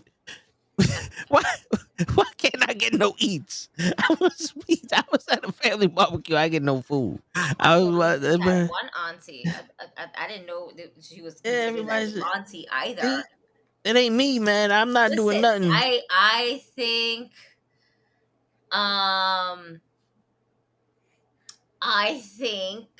that we need to have Big Daddy Adriana on here to also. I want to know. I know and listen because I want to hear everything. Even though I'm slightly biased, I want to hear everything. And that's right, Toe. See yourself out. See yourself out, Ray. Hi, Auntie. How are you? Hello, Boo Boo. How are you? I'm good. Now that these assholes are gone. You know, oh fuck. Listen. No, I'm an asshole. Ray, here's some stuff. Yes. You both of y'all are assholes because let's talk about it. Let's talk about it real quick before I go spend time with my man. Okay, let's talk about it while he's out right now. Okay, first off, didn't nobody kick Marcus punk ass out. Okay, nobody kicked Marcus out. What happened was at the request of Wolf. Anytime Tiberius came to spend time with me or hang out with me, Marcus would be a third wheel and would not let us spend time together. then it was automatically, nah, if y'all gonna do anything, y'all need to go to the motel. For fucking what? I pay half the fucking shit here, dude. We go half on everything. But even still then, wasn't none of that shit popping off because I'm not about to do nothing when my nephew was in the house, son. Even though I'm grown as fuck and I can do what I want to do, out of the respect of myself, I'm not gonna do that. But we couldn't even cuddle. We couldn't even play fight. We couldn't do nothing without him being a fucking third wheel and doing the fucking most. So when he decided to leave, his plan was when he left, was when I left the house, he was going to change the locks. So because I beat Marcus at his own fucking game, he got mad. And when I offered to put his keys of the new locks in the secret stash place, his response was, "Nah, fuck that. Fuck y'all. I ain't coming back." Bad. So when all this shit went down, where I wasn't speaking to Marcus and I wasn't talking to fucking Tiberius packed up all his shit and put it on the porch and told him to come get his shit. And was like, you might want to come get it because, hey, it is the holidays. And he didn't. And so nobody took his shit. Nobody took it. Tiberius put it in the fucking storage. And he continued to play with him. Why? And everybody's like, oh, we should have gave him his shit. Well, let's really be honest about it. Everything is my fault. Everything is on Lala. But at the same time, shut up, Toa. But at the same time, nobody has seen where I'm coming from at all. It's just been Lala's acting unruly and out of hand, but y'all don't talk about why I got to this point. Rarely do y'all see me happy and in a good mood. Rarely do I post anything about my personal life. And the second somebody makes me happy because they're part of the enemy, now it's a problem. Now it's you can date anybody, but you can't date him. And instead of people just trusting me because I've never gave nobody a reason not to trust me, it was just give him a chance. Nah, fuck that. No, fuck that. And it was, and that's all it was. Nobody tried to give me and Tiberius a chance off the rip. And all Tiberius did out of respect of me was respect everybody. Not Wolf because they was going back and forth at it. You feel me? I get that. That's between them two, which is why I stayed out of it. Which is why when they wrestled each other, where was Lala? Nowhere to be fucking found. I mind my business. No, both of you niggas are a pain in the fucking ass, Toa. First off, you are a walking piece of petty shit. That's what you are, Toa. That's what you are. That is what you are. You don't know how to fucking act and behave yourself if your life depended upon it, my nigga. If somebody came right now and was like, my nigga, I need you to behave for 5 fucking minutes, bro, or you're done, you would die. And we will be doing your fucking eulogy, my nigga, because you can't behave yourself. You can't act right. If Act Right jumped up and bit you in the ass and said, hey, motherfucker, I'm Act Right, you'll be like, huh? I don't know who you are. Who are you? Stranger danger. Stranger danger. That would be some shit that you would do. I mean, and there's facts on this. This is not me getting on Gigi's team. This is the shit that I've experienced with your goofy ass from day one, son. You literally said, "Oh, I have proof." And what did your punk ass do? You brought a whole bunch of fucking paper with the word proof on it, my nigga. Then you said you had evidence, and what did you do? You brought a whole bunch of fucking papers that had evidence on it, my nigga. Was it not proof of evidence? And then, bro, right? and this is why I'm gonna fuck you up. And then after I put you in your place, my nigga, you turned around. I don't even know how your thick ass got changed that quickly. You put on a fucking wig and then a motherfucking shirt with a tie, talking about you with somebody else, as if I looked at like, yo, I am not Boo Boo the Fool. I am not. And the fact that you tried to fucking insult my intelligence is why we're here now, Toa. Yep. Don't be looking for shit. Don't be looking for shit, motherfucker. Don't be looking for shit. We're talking about you. You toe tags. Toe tags. Baldy over there. We're talking about you. You know what? Did you shave your eyebrows? You look like you lost the bet and you almost shaved your eyebrows. What happened? Did you try to cook and you burned your shit? Which one was it? And right now you burning him. So you look like, honestly, you're a cholo in waiting right now, my nigga. Like, you look like you straight up, like, just like, you're trying to, like, just be with it. Like, what happened? Talk to me. Yo, Marquise, where you at, bro? Let's Oh my God! I'm gonna put on that glasses. What? Wow. And then while I'm still at it, and then this motherfucker over here, Mr. Ray over here, I'm just being in the middle, and I'm just being, oh, well, auntie, first off, you understand why I don't fuck with that bitch. You know, and you understand why. And what did yo Cisco thick ass do? Yo thick ass got on fucking Twitter. Oh, well, looked like it was a great prolific Thanksgiving, motherfucker, please. Auntie, we passed that though. No. I thought we passed it. But then, no. Fuck that, Ray. Shut it. Because then when I called you to check on you and make sure you was good, what happened? Yes. I was checking on you while I had a minor water break and to get shit situated. And at least, motherfucker, when I did, son, I had the camera off. Okay, now maybe I forgot to put the shit on mute and hang the fuck up. Shit happens. I apologize. We apologize for fucking scarring you. That's what we did. We apologize and even offered to pay your fucking therapy, you head ass, big ass crybaby. But then what happened? What the fuck happened? You didn't let that shit go. Because then once again, all Babe said was, I summoned his Shinron. And that shit was adorable. That's it. But you took that as I literally said, oh shit, I'm about to do a fucking pussy pop on top of Beerus and we're about to go stupid. None of that shit. I literally said, he said that I summoned his Shinron. That's it. And let's really be honest, it could have got a hell of a lot fucking worse, but it didn't. And what was the first thing your rinky dink ass did? You ran to fucking Adriana, auntie, help me. Really, nigga? Really? But you gonna shake your head like you didn't do nothing wrong. That's like legitimately everybody over here talking dog shit about you and saying, oh, Ray ain't shit and we don't fuck with Ray. And then all of a sudden, no, Ray, fuck them. I got your back to go, hi, you guys. You guys are awesome. Fuck what Ray says. He's a piece of shit. Like, you see, like the craziness? I don't do that. I stick with my loyalty. And you know that the reason why we're in this bullshit is because of this bitch. And what did you do? Auntie, new auntie, hi. Let's talk to the new auntie. Nigga, I will fuck you up, Ray.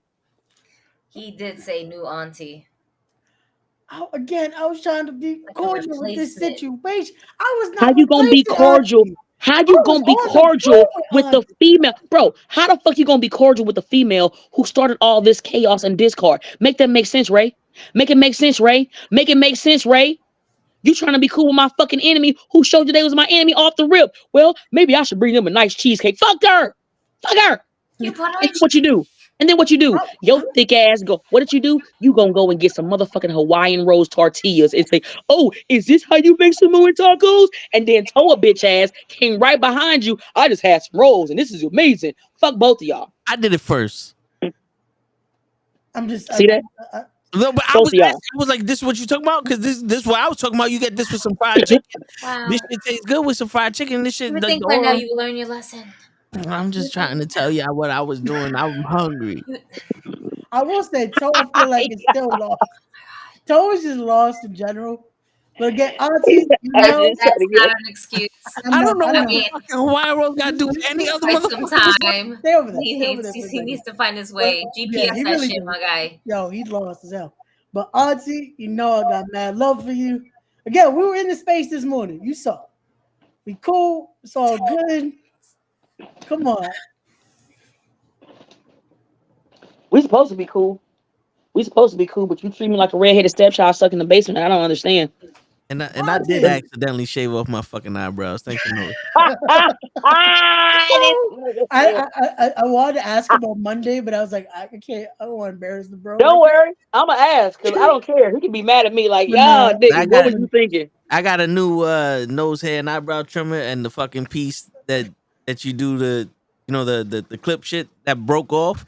So when I went the first pass, the shit turned and played over with. So you just decided to make both of them even, so it look unison. You wanted one nothing and then bushy. My nigga, do you know how goofy you just sounded right now? The fact, like, say it again and listen to yourself speak. Go ahead. You wanted skin hair and bushy hair. That means shit. Listen, the camera make it look worse. I mean, you could have just got an eyeliner like all the other women that shave their eyebrows off and just made up. I am a boy, Damon. At this point, if you don't even have like that shit, you can get the stamp for it. If you still got the hair that you shaved off, get a glue stick, put it on there, and then just throw the hair. Sorry, it grow back eventually. Yo, I at least we could have made it look cool. Do the Eddie Kingston did, with it. I did it. Yo, get you some fish oil, son. Yo, get you some fish oil to help speed up the process. Fish oil helps your hair grow and all the other stuff, so it'll help you not look like McGillicuddy in the. I said Fish oil. fish oil, not baby oil, dumbass. Come off again, Jesus. But Jesus auntie, we Christ. good? Is all love? I don't know. I don't know. You know what? You know what? I'm going to leave. January. You know what? You know what? Because I know how to stay in the middle, even though I want to punch in your esophagus. Guess what? I'm going to let your new uncle decide if we're cool or not. So you hit up your good old Uncle Tiberius, and then whatever your Uncle Tiberius says, then we'll go from there. I think we cool. Like we're about to play COD. He got you the new COD too. Like we about to all be on there. What is this we? What is this? I don't understand this, Ray. Like I said, talk to your Uncle Tiberius. Whatever he says, I'll go with it. I got you, auntie. We love you, auntie. Nah, nigga. Nah, son. Nah, son. Like I would like to believe. Gigi, please correct me if I'm wrong, because I'm not gonna ask Toa shit because he's horrible. Correct me if I'm wrong, Gigi. How many times did I make sure that nobody touched Ray? Oh, all the time. Every time that we saw each other, all the time. And then when I got back from overseas, and then I heard some shit was popping off, did I not handle that shit, Gigi? Absolutely. Matter of fact, you saved him from getting put through a table for many members of the Knucklehead Network. Yep. Okay. So you still meaning to tell me, Ray, that you don't understand why the fuck you fucked up all the church's money in a bad way by running to Adriana and telling her to help and save you? Like she was going, this bitch can't even save herself from keeping me to whoop her ass. What the fuck make you think she's gonna save you? You got a point. I cut ties, my nigga. Guess what? You free game for everybody that wants to two-piece you. Come on, Adriana ain't scaring nobody. That's facts. She may get a lot of subscriptions on OnlyFans, but she ain't scaring nobody. She ain't gonna protect you. She's a pretty face. I fuck up pretty faces. Yo, his eyebrows. I'm a pretty face. His eyebrow. That's the main subscriber right there. I don't even know what we talking about. I was peeping them. Throw the link. Come on, auntie. We about to. Throw the link. Let's check out this OnlyFans, see if it's worth it. I'm calling Yo. What? Every time I see Toa, his Pornhub background gets more and more set up. Like it's like yo, I'm just waiting for him to get the couch at this time, son. The second he gets that fucking infamous couch, bro, it's a fucking wrap. I need yo, when you get that couch, I need your Pornhub name to be No Eyebrows 9000. It was gonna be Mr. Wiggles, but I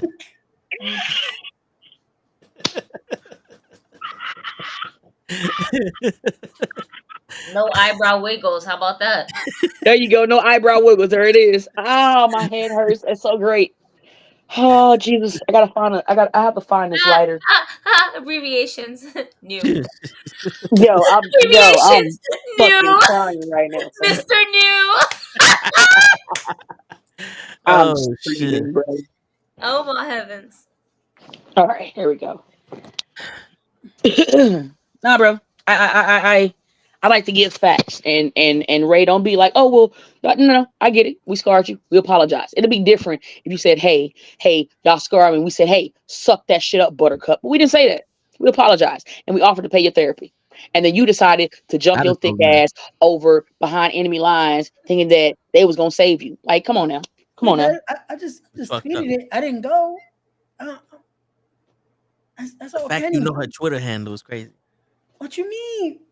She stay retweeting us. Who retweeting who? Oh my bad. Who's this? Us? No one retweet. Yeah, who's this? Do you see? He's pulling us into this shit, DG. First off, you still in trouble no matter what, Toa. Like you got a lariat coming, my nigga. Like off the rip. You know what it is that right now he's just looking for less ass whipping than what Ray. He's trying to just make sure I get my ass kicked, but it's like I got my ass kicked already. There's only one. Your ass got lit on fire. All right. There's literally only one person on here right now who's not gonna get touched in a violent manner, and that's Gigi.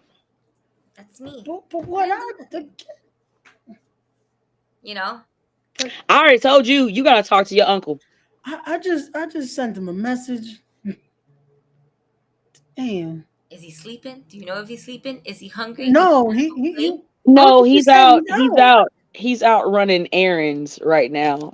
Before he gets back, because then when he gets back, well, yeah. You gonna handle Auntie, it. don't call me this time, though. I'm not gonna call you.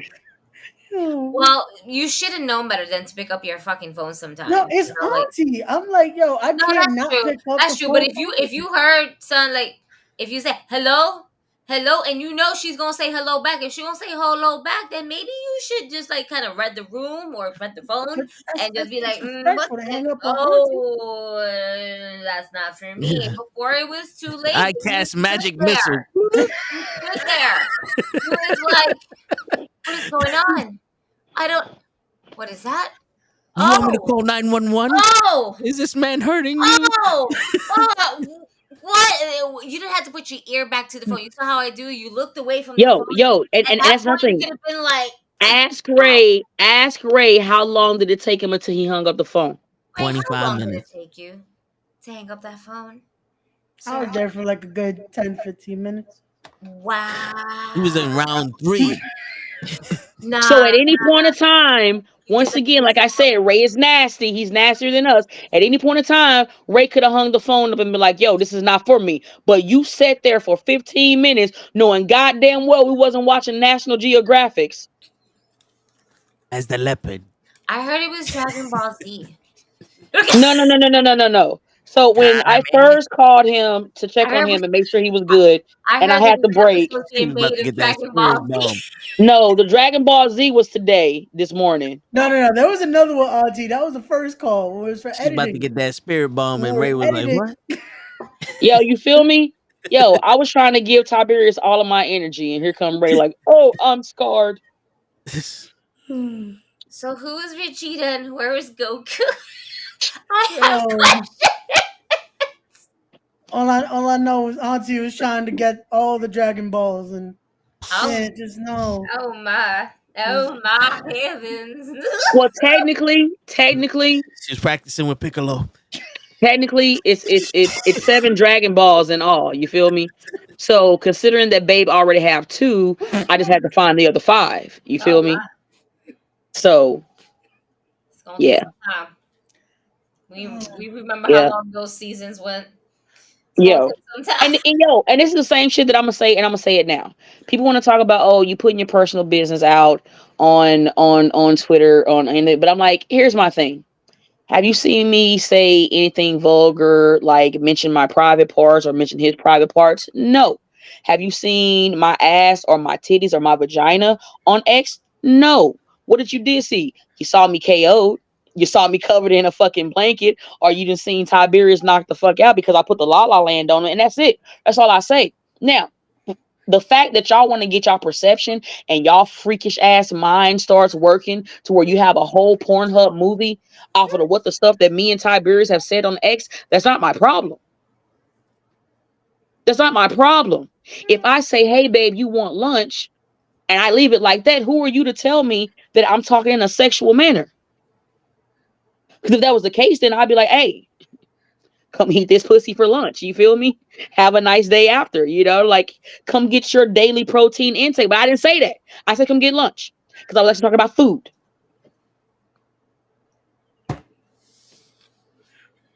Mr. Show Enough.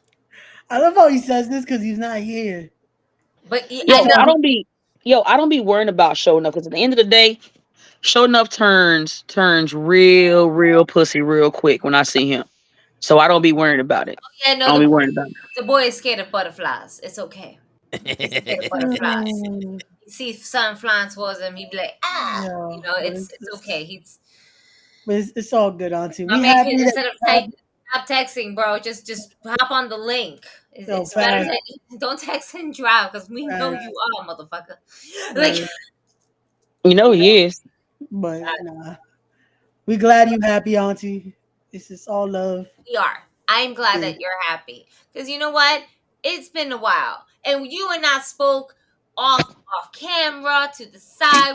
we spoke one-on-one. It has been a minute, and it's good to see that like what we were manifesting for you here just like actually happens. We found happiness, and it sucks that people can't find happiness for you. But you know what? You find happiness, and you do you, and you do what makes you happy. It just sucks that not everybody can agree with it, but it's your Facts. life. It's what literally and verbally fulfills you. And here's Entire my thing. Let this be everywhere, known. Let this be known. everywhere. I don't care. I think this is the most vulgar. TMI time. I really think this is the most vulgar that y'all gonna ever hear me talk. But let this be known to anybody, anybody. I don't care how good the dick is. I'm not literally out here fucking to get somebody booked. I am fucking for my own enjoyment. Okay, my own fucking enjoyment. All right. So if my dude makes his debut at Pro Wrestling Magic, it ain't because he got some ruthless pussy. It's because he busted his ass and he was at the right place at the right time. Now, is it my fault that Steven Pena got sick? No, not my fault. Honestly, I think Smiley had something to do with it because Smiley been throwing his thick ass weight around ever since he been general manager. Not my problem. But you did issue an open challenge. And considering that my man drove 3 hours to come and have my back and be in my corner and was there, and guess what? You always bring your gear. Guess what? He got an opportunity. And not only did he get an opportunity, but he got a main event opportunity at the Dark Arts Championship. So if you're really his teammate and y'all part of a group, the first thing you should have said was congratulations, Tiberius. But the first thing Adriana did, oh well, ever since you fucked Lala in there, and then you got some bookings. That's crazy, bro. That meaning that you don't even trust your own people to have enough talent to get a booking. But that's what it was. You was mad that he came and was in my corner and wasn't with yours. But then that's not his job. You should have called Isaiah. But Isaiah wasn't there. So once again, you say that you're not worried about us, but every time we post up something about how happy we are, you're rebuttaling. What does that sound like, Toa? Now I'm gonna ask you a question. What does that sound like, Toa? That sounds like somebody that's worried about what's going on and not worrying about their own shit. Yeah. That's where we're at. I'm over Adriana. You feel me? I have nothing to prove because I told Adriana, came to Lucky 7, I was going to beat her ass. And after I won, I was going to beat her ass some more until I felt better. And that's what I did. And then I went on later to cash it in and beat Damaris to become the new Pro Wrestling R Women's Champion. So honestly, I am unbothered. I am unbothered. I have my belts, plural, meaning more than one. I have my man. I'm good. I'm getting the bag. I'm getting bookings. I'm doing what I'm supposed to be doing. I'm good. But for some reason, nobody in Prolific wants to be happy with my relationship. But yet I've seen every crazy ass relationship these motherfuckers done had, and not one time. Not one time did I give an ultimatum. Not one time was I the third wheel. I respected their wishes. And then when shit didn't go how it's supposed to go, guess what? Did I throw it in their face and say, hi, I fucking told you so? No. I was just there to have their back and to help them get back where they needed to get to. And if I needed to beat up a bitch for being stupid, I beat a bitch for being stupid. There you go. But it looks like, we got someone else in that waiting room right now. Yeah. I'm out. Nope. That's me. I'm leaving this bitch. Nope. We love you, Auntie. I love you, niggas. Thank you. And now let me do this introduction properly here, because we have the reigning and defending Wrestling Is Now heavyweight champion and the new NYWC heavyweight champion. We have the cause of it all, Joey Conway. Yo, what's going on, bro? Right here, baby. Shit, shiny new. Hell Look yeah. at that. And you got the two in the background. Damn, you just got EAW, Wiz, NYWC. We're big boy. We're a heavyweight over here. Hey, yo, are you related to Ultimo Dragon with all them belts? Like, what's going on here? Nah, he wishes. It's fine. I hear that. Shit. We don't mess around with masked guys. Word. Oh yeah, this. Yeah. So we always start with our guests with 6 random questions because we break the ice. You know, they're stupid. Yeah, they're stupid questions. Stupid questions. Yeah, stupid questions. So you can answer however you want. I'll put that over my shoulder, make it look. You know what I'm saying? Yeah, show that belt off. Look at that shit, show. He's supposed to be on the show, but he ain't never show up. That's why they call him. First of all, was that Ruthless Lala? Yes, that was. Yes. And she just jumped off without saying hi? Yep. Oof. She's such a gem. But come on. Listen, man, she already threatened to whip my ass more times than I would like to know. I like to hear that. Specifically for over here. Oh, yeah, he's supposed to get his ass whipped, but she was protecting him. And then he'll get his ass whipped one day. I'm trying to get somebody to put him through a table. Nah, you know what I'm saying? I'm just gonna punch him in his face. You know what? We'll do that for Gigi because Gigi needs somebody to punch him in the face. You know what you did? It's for me. It's for me. Well, all right. Well, I'll just say it was for Gigi. You don't. She don't need to know. Yeah. All right. As long as he's getting punched in the face, that's all I care about. That's it. There you go. We get Tyson to do it. He likes punching people in the face. Hey. Hell yeah. All right. So this isn't part of the 6 questions, but are you ready? No. All right. Good. Cool. Now that we got that out the way. Exactly. All right. Number 1, is it the size of the boat or the motion in the ocean? What the fuck? Yes. We do that. That's how you kick this off. That's exactly how we do this here. It's the answer is yes. It's I like that one. All right. So number 2, why is 1 times 1 1? It's math, bro. I'm too dumb. I get punched in the face for a living. I dig it. That's a sufficient answer here. You know what I'm saying? We get it. There you go. Usually Gigi does this, but I apologize for our co-host here because. Listen, man. That's why you're a co-host and not a host. Think about it. Well, I'm the host. You the co-host. We wrestling with knuckleheads. We don't get our name from Jesus. What is happening right now? Wait, hold on. Time out. You know what? This man wanted. He has his own fucking show. This is my show right here. Yeah. Show. Wait, I heard he was doing a win week, and he didn't even put me on the card for that. What? He was After doing a whole you won week. all them belts. You can't even be on the. This one. If you're gonna have a win week without their world heavyweight champion, what? Explain yourself. Yeah, sir. explain yourself. Now you're gonna be put on the spot. Word. So we've already had a conversation though. No, but not the people. The people didn't hear this. No, I'm saying me and Joey have had a conversation on Respect the Crap. Now we have the conversation. Oh, you can only have one and done? Oh, so our show ain't good enough for this conversation. What you saying?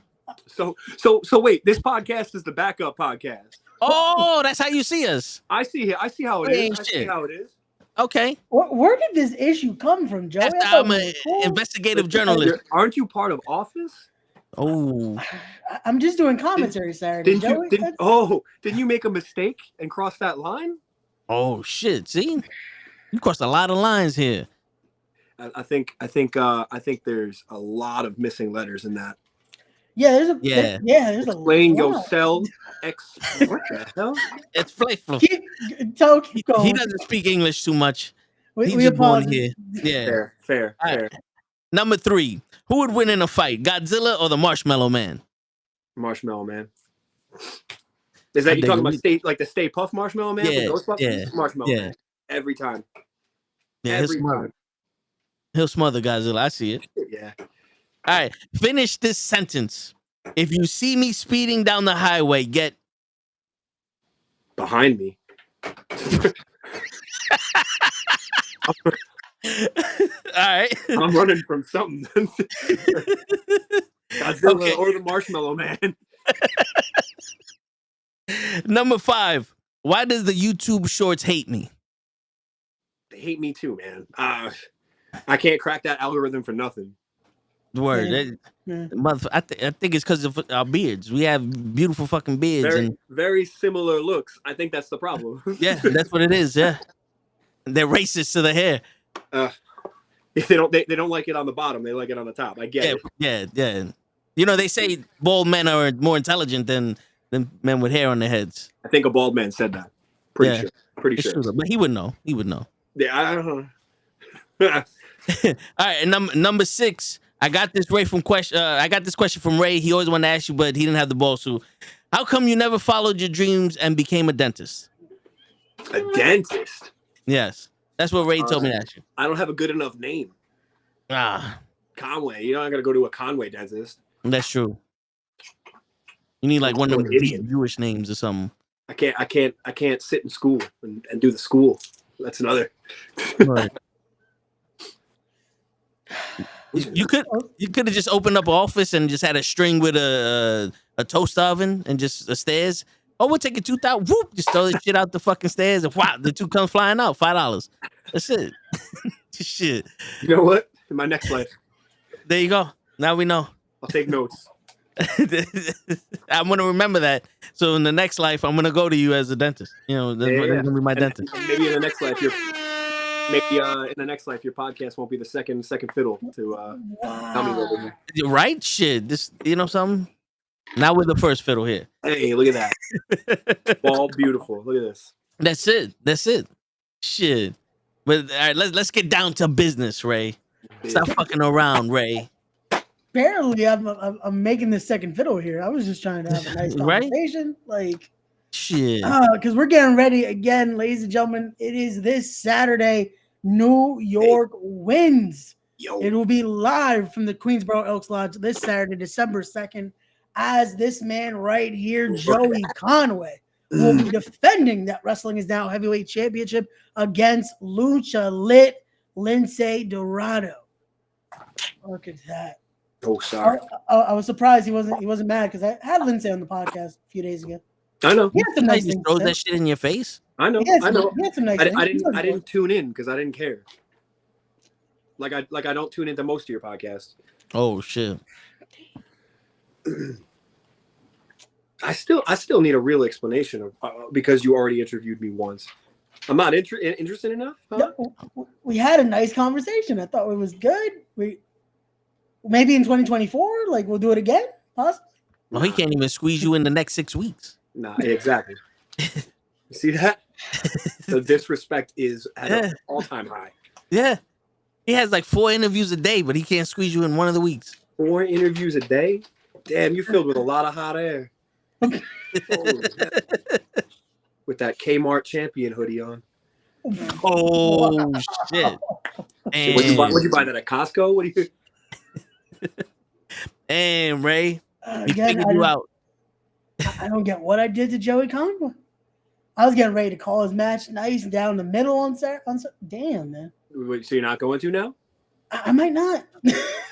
Then I'm gonna come over to commentary and slap your ass straight out the building. Do you understand that I'm World Heavyweight Champion? You are.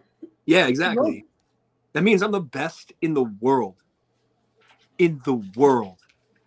Not the city. The world, Craig. Can you read? Can you read? I know it's a little backwards, but maybe you can. It is a lovely title. Inaugural champion, by the way, Tal. Did you know this? Yeah. No, he's the inaugural champion. No, I'm telling him to make sure he knows. I am. I'm not only the inaugural champion, but I faced 9 other guys to beat this. 8 other guys to win this. And then I faced King Mega to retain it same night. Yep. Light work. I'm king shit when it comes to this stuff. See? Shit. King shit. King shit. Write that shit down in your book, Ray. And on Saturday, I want to hear that shit over commentary. King shit wins again. King shit, the devil himself, as above, so below, the cause of it all. We got a lot of nicknames, but they're all true. Word. I will say most of those. I can't say king shit on commentary. Why Can't not? use profanity on a broadcast. When you're the king, you can say whatever you want afterwards. He can. I'm just saying I can't. I gotta be, professional on the broadcast booth. When have you ever been professional? When have I not? We here to interview him, and he's interviewing you, and so I'm digging. No. I answer these questions, right? Yeah. Motion of the ocean or size of the boat? Huh? Which one is it? Huh? Godzilla or Marshmallow Man? Huh? I'm still a Marshmallow Man on that one. Finish the sentence. I want you to go yourself. Wow. Fill in the blank. Go ahead. Where's Gigi at? Where did Gigi go? Smartest one of us all right now. The way that you was fucking with Lala and the Cheesecake Factory or whatever the fuck she was doing, Gigi would love this shit. Yo, they talking about Hawaiian bread, and I don't know what the fuck's happening. I got hungry because you ever had Hawaiian bread? That shit tastes good. Yeah, and then all of a sudden, the minute you said it, I went, yeah, some Hawaiian bread. And then all of a sudden, Lala threatened to whip my ass. I'm like, what the fuck? What I do? Again, I don't get what's happening. That's Lala. Yeah, it's like shit. See, he dragged me into their business. I'm like, yo, How did I drag you into this? Because if she gonna whoop both our ass, you did something to cause her to whip my ass. I didn't do nothing. I don't have an argument for that. That's true. Yeah, they're factual. That's right. I don't speak nothing but facts up in this motherfucker. So, are you gonna also take Cole this punch? Joey Conway apparently wants to punch. Oh, Gigi. Big mistake. You joined them. You finally unmuted me? You had me unmute? You muted her, Ray? I didn't mute her. Bro. Hi, Joey. Hi. Good evening. How you doing, champ? Yeah. Now we can get rid of Ray. We're fine. Yeah. Yeah, no, I just want to go ahead and apologize for these assholes for anything that they said. Just I always apologize in advance for now and future events. Ray is now getting added to the mix because he's gonna get his ass fucked up by Joey just threatened to punch me like 5 minutes ago. He should I'm gonna slap that dirty mustache off your face. It's not even funny. Your mustache, sir, I must say, is immaculate, and I'm not talking about you, Ray. Look at this. Look at that's a champion's fucking mustache right there. Look at that. Normally it's all curled, but I just rolled out of a wrestling ring. I was training all night, like a good pro wrestler. Word, and that's natural too. There's no performance enhancing in that mustache right there. Nah. Word. Nah. This is all natural. Mm-hmm. That's probably why Ray doesn't call your matches down the middle. He's jealous of your mustache. He's jealous of a lot of things. It's fine. I've called a lot of his matches down the middle. That's not what I'm hearing. Not what I'm hearing. He I doesn't want to call him king shit. I can't say the word shit on commentary. Why not? You're not supposed to say shit on commentary. This man got 42 pounds of gold on his chest. He does. And you can't say king shit. He's earned that. He defeated, again, 8 other competitors to win that Wrestling is Now Heavyweight Championship. He defeated the Big O to win that NYWC Heavyweight Championship. And I beat Rex Lawless to win that one. Oh, look at that. Another NYWC legend to win that. Big man. Big people. Let's not forget, he also, in the very first win show, went toe-to-toe with Jacob Fatu. Yeah, I want to do it again. Just say that. Yeah. I want to do that again. Some amazing matches. Jacob Fatu, Willow Nightingale at that. He had a wonderful casket match. That was fun. Especially because I won. Take me through that. Like, how do you feel like was that your first casket match? Yeah. So rolling into that match, me and Man Bun Jesus, we had a long feud rolling, and we've been fighting for years. Just in and out. Finally, I get on a roll heading towards the Fusion Championship from NYWC. I beat Willow Nightingale for it. Now Man Bun Jesus comes back. Now he wants a piece. So I beat him once, and then he comes and steps up. You got to give him a little respect for doing that because he's got some balls on him. He challenges me to a casket match like an idiot. Like who walks in and says, you know what? I'm gonna pick a fight with the devil. Better yet, I want a casket match. I want him to put me inside of a casket. Dumb. So I did. Done. So I did. I also did 2 of the most ruthless things I've ever done to another human being to that man. If anyone has seen this, I hope you all do. Go back on YouTube and watch this clip. That's me. Yo. Watch that first match. At the end of that first match, there's a clip. Right after the match, I beat the trash out of him. I set him up, walked up a set of stairs, and then a dude busted him through a bunch of chairs. It was high. That shit that went viral. That was cool. That prompted him to want me in a casket match like an idiot. Then I put him in a casket. That match was very fun, though. That was honestly one of my favorite matches of my career. For real. That's dope. Is there any special training that went of like? Did you go to like a funeral home and yeah, like rent some caskets, or like Costco where they have the caskets on the wall and practice putting people in it? That's where Ray goes to get his hoodies. What did I do to this? Toe, did you have a conversation with him beforehand? Like, listen, I cannot confirm nor deny what happened before or after the show, man. We got to be professional on here. Like, I saw him at Mount Olympus. I thought we were cool. Do you know that Ray said that this is a second-rate fucking show? He did. He did say that. He did say that. That's so disrespectful. I Ray. I just realized, how many figures you got behind you? What the hell? Like 12 million. That's too many figures. Comic-Con? It's never too much. It's never too much. Your gold, is it too much for you? Hell no, but I won this. This is my gold. This is all my gold, and we're not even looking at the other side of the fucking room. All right. I'm not a big collector person. Me and my fiance, we became randomly like Funko Pop people. Oh.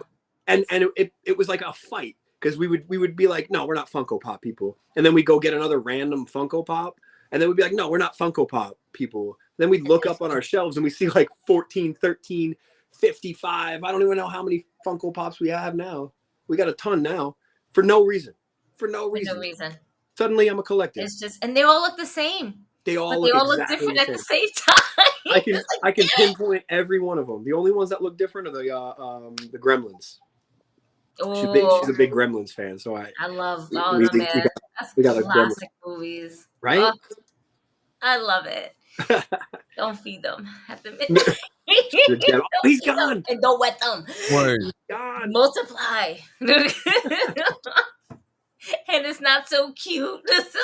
No. Let me get a cute one. No. Fuck. Came from the devil's playpen. I never seen the appeal of Funko Pops, but I guess they just sneak up on you. They really do, man. Like I can't even remember. She's sitting there. Which one did we buy first? She's sitting right next to me. The Post Malone. Oh. She bought me a Post Malone one, and I think a Johnny Cash one. Yeah. Johnny Cash one, and I think that started a downhill spiral. I think you got the Gremlins ones for me. I got the Gremlins ones for you for the Christmas. Whatever. She's not in here. She's not being interviewed. You're fine. Listen, when it comes to collection Funko Pops, I completely understand. I'm a sucker for all the action figures. I literally bought a whole collection. She got 12,000 Funko Pops in that little case right there. Yeah, that's just what made me think about it. And then the other one is also on this side over here. There's Sting. There's a lot more Funko Pops over there. And the titles.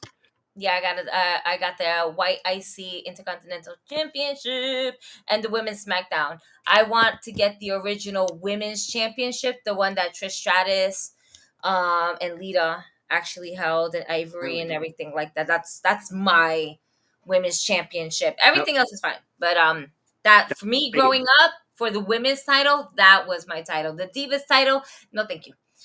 It's a cool title though. It looks, I don't know. I think I'm a weird person because I like all the strange ones. Okay. The strange titles I'm a big fan of. Were you a fan of Jeff Hardy's title? Yeah, I love that. I growing up I was a huge Jeff Hardy fan. So obviously when he introduced it, I was like, that's so cool. So yeah, I liked his. I like that it was he's basically saying F you to like TNA at the time and going, I made my own. It means more now. Right, because his personalized. It's his what face. Made him. It's his face. Yeah. I might do that to one of these. With the mustache and shit. Yep. Just, hell yeah. Boom. With the devil horns. Yeah, the blue one kind of got it up on top. The little wing shit. These are some real cool pieces of hardware. I swear, this one too, real cool, incredibly made. The independent wrestling scene has some of the best wrestling titles on the planet. and some of them are hidden. You know, you gotta really look for them. There's some of the smaller companies have some great stuff, and I really want them. Obviously, that's kind of the goal. Is to keep collecting them. I hear you. No, there ain't no Cardona. There ain't no Ultimo Dragon. It's me. It's Word. I asked if he was related to Ultimo Dragon with all them belts. He said Ultimo Dragon wished. Yeah, we don't mess with people with masks. We take those things off and we beat them with it. Oh shit! I hear that. Like, one of the better belt designers that we actually personally know is Danny Nemesis for the belt titles that he actually created for Battle Club Pro. You're absolutely right. There is just a unique style to it. Cool. It's just so fucking cool to see. They take like a lot of them. I see is that they're taking original older designs, and recreating them into their own type of design. It's so cool looking. You know, like I can't even think. Like, there's so many. We'll just go with Win by itself. Win by itself. The titles that they have that are the tag titles are HWA heavyweight titles from back in the day, where NYWC came from. And NYWC used to be came from HWA. So HWA had a heavyweight title, which I'm holding. They created a one that looks like that, but it's a tag title. It's the coolest thing. Plus, they're customized perfectly with the little the little metal strap that's on the back. I don't know what it's called, an aglet or something on the edge of the title. Yes, on the edge of the belt. Yeah. This one has it. This one has it here. This. Mm-hmm. Okay. Yeah. And there's JB and TA for Trent Acid and Briscoe, Jay Briscoe. So cool. That's so cool. I don't know if I should be giving that information away. I think it should be an Easter egg, but I did. Sorry for anybody who's watching that. Didn't want that No, but it's cool because you also have the belt collectors who are like super nerds on and stuff like that, and you gotta love it because it just adds more to the fan in you that is a wrestler, that is a fan of pro wrestling and everything about it. You're a wrestler, but you're also a fan of the product because we're the biggest fans, man. You wouldn't be in the business right now. And when I grew up, when I was growing up, I never really grew up. When I was growing up, all I ever wanted was to collect like you got. Like, I want that white Intercontinental title. I want this title and that title, because I saw it on TV and I loved it. And now I'm winning these boys. Oh shit, he's back. Yeah, I'm sorry. My light died, so I got to put a flashlight on. But I got those. Those are my two favorite belts there. This is what happens when you buy lights off of Temu. Shit. Yeah, they lasted Monday and Tuesday, but today it died. I got to charge it. That's not bad though. That's a pretty good investment right there. We probably paid like 86 cents. Yeah, pretty much. It took me 3 weeks to get here, but they fucking. Hey, 3 weeks. That's not bad. Yeah. That's the price That's the best 50 cents you've ever spent. Seriously. It's magnetic and shit too. Oh my god. Can't even complain about that. So besides being inspired by Jeff Hardy, who are your other wrestlers that inspired your style that you have today? So I am growing up, I was a huge fan of Bam Bam Bigelow, Jake the Snake, Macho Man, so I do stuff. I catch myself. I don't mean to do it, but I find myself I have movements, and I'll catch it and be like, damn, I watched too much Bam Bam that week. I watched, I'll be like, that's where that came from, or this is where that came from. But 90% of my moves that I do, my moveset, the things I do in the ring are from the people who train me. So you'll catch random hints of Mike Mondo and Tony Nese, Alex Reynolds. You'll catch Trent Beretta or whatever he's going, Trent Creston whatever he's at. He didn't train me, but he was there in the beginning, and I looked up to him. So I stole stuff from everybody that I looked up to. So everything I do has a little something to it. Like I said, I'm always in the ring. I'm always training. Because I think that's super important. And at the beginning of my career, I trained pretty hard, and then I kind of let it go by the wayside, became a shithead, and became a hanger outer guy, where I would show up and I would just hang out, and I'm training enough. It's not true. You turn to shit. So anybody that was there that would, give me any help here and there when I came back full time and decided, man, I can't be doing this. I figured I had to do something. I had to kind of include that in there, because I do respect the guys I said right there. Mikey Whipwreck, another one I stole a bunch of stuff from. I respect these people more than a lot of others, and it's not because I don't have respect for others. It's because I put them up on a pedestal, because they're the people that made me the wrestler I am today. And that's I got to steal stuff. That's where my style came from. I like Shit, that. if it works. It's a little bit of everywhere. Like, every little bit. Yeah, every little bit. I'm a heavyweight. I'm a real heavyweight. There's no joke here. And I fly around like cruiserweights. I do a 450. I do lion salts. I do springboards. I do all the stuff that all these guys can do. But I also ground and pound and beat the shit out of people, and I love that. I love taking advantage and beating the shit out of somebody, putting them on the mat and just standing over them like you don't belong here with me. And I like making people realize that. So that comes from some of that training, when I had that done to me, because I was a shithead. I didn't belong in the ring with some of these people, but they would take me in the ring and they'd help me out. That's dope. We do have a question. It's like, what is your favorite wrestling company in the U.S. so far that you have wrestled for? And have you wrestled in companies in Florida, Georgia, or Texas, or New York and New Jersey? I mean, New York, he's going to be here on Saturday, folks. I don't know if you know. Saturday wrestling is now. Go ahead and put that there. Oh, look! That's New York! That's New York! That's right! Versus Dorado. Now, what can we expect from this match? Because we know Lucha Party, Lucha Lit, all right?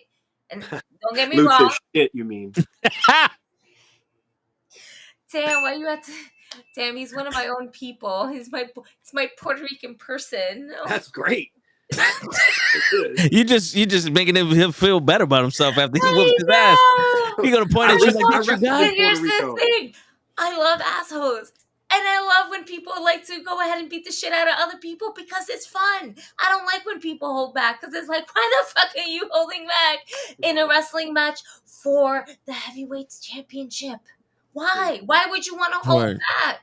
You want to give it your all, and if you're not willing to give it your all, well, ladies and gentlemen, your winner and still your win heavyweight champion, the case of it all, Joey Conway. This one cut me up. Right. And that's not a prediction. I'm not gonna do that. That's a spoiler.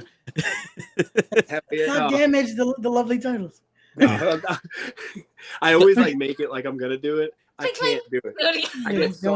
We'll give you the bullshit sound effect. Don't worry, we got you. Hell yeah. Like when you're cutting on a plate and that screech. Yeah. That's what happens if these touch.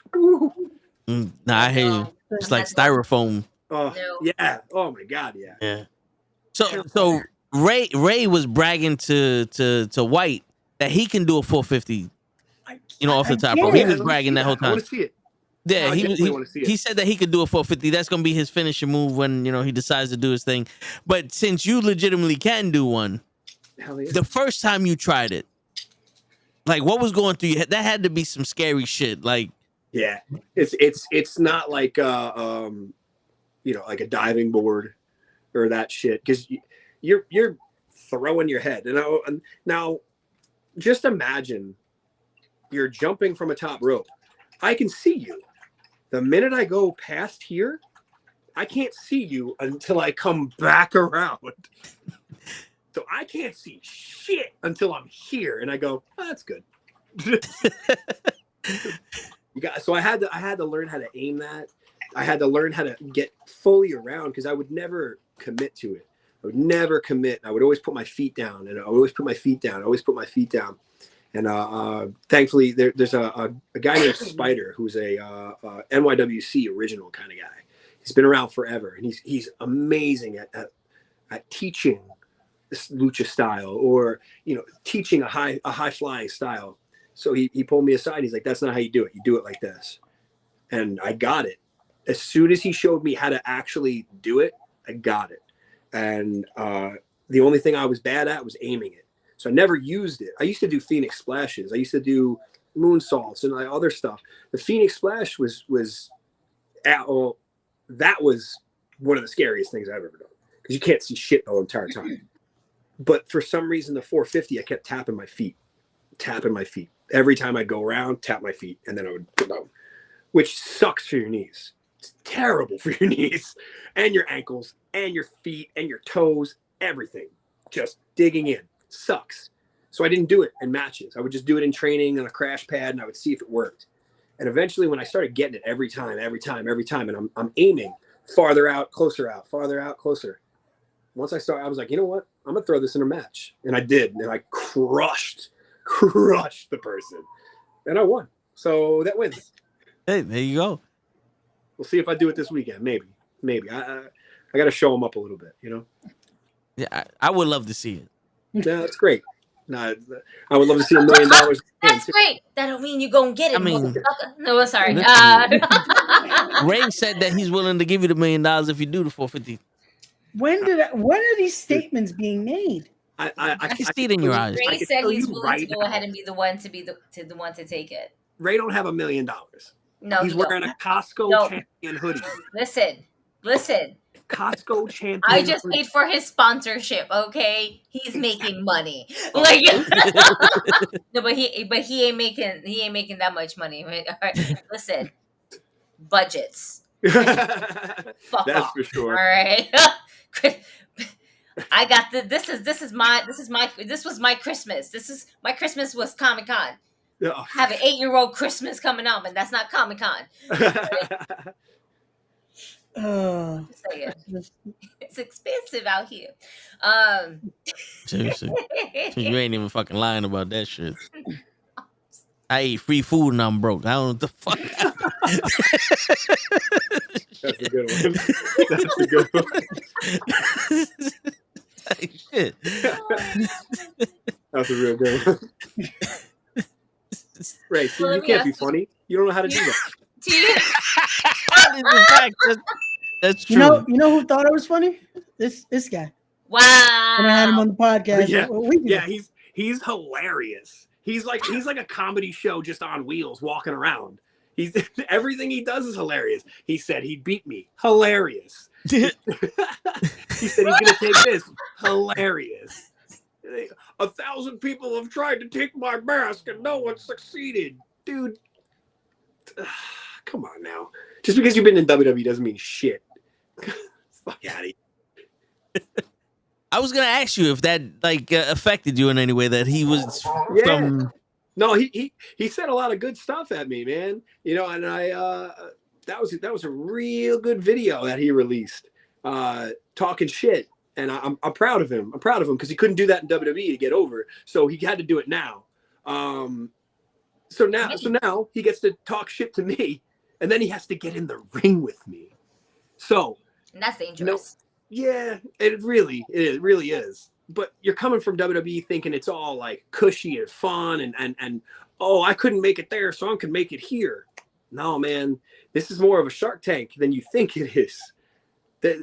We're dogs out here. We need to eat. And those guys are the ones that they got the most meat on the bone. Mm-hmm. I get the most out of beating him. He doesn't realize that. A lot of people don't realize that stuff. He can go to catering whenever he wants. The atmosphere is just not the same. People are more hungrier in the independent scene if you haven't been around. Oof. I'm starving.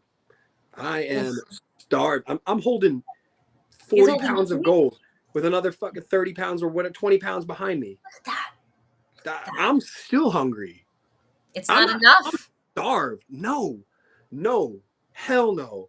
If Matt Cardona is out there, came from the same place, held this title about a year ago, a little over, I think. If Matt Cardona thinks that he's king shit and he's walking around with 225 titles that don't mean nothing, fight me. Fight me. I'll show you that all the, I don't care what company it is.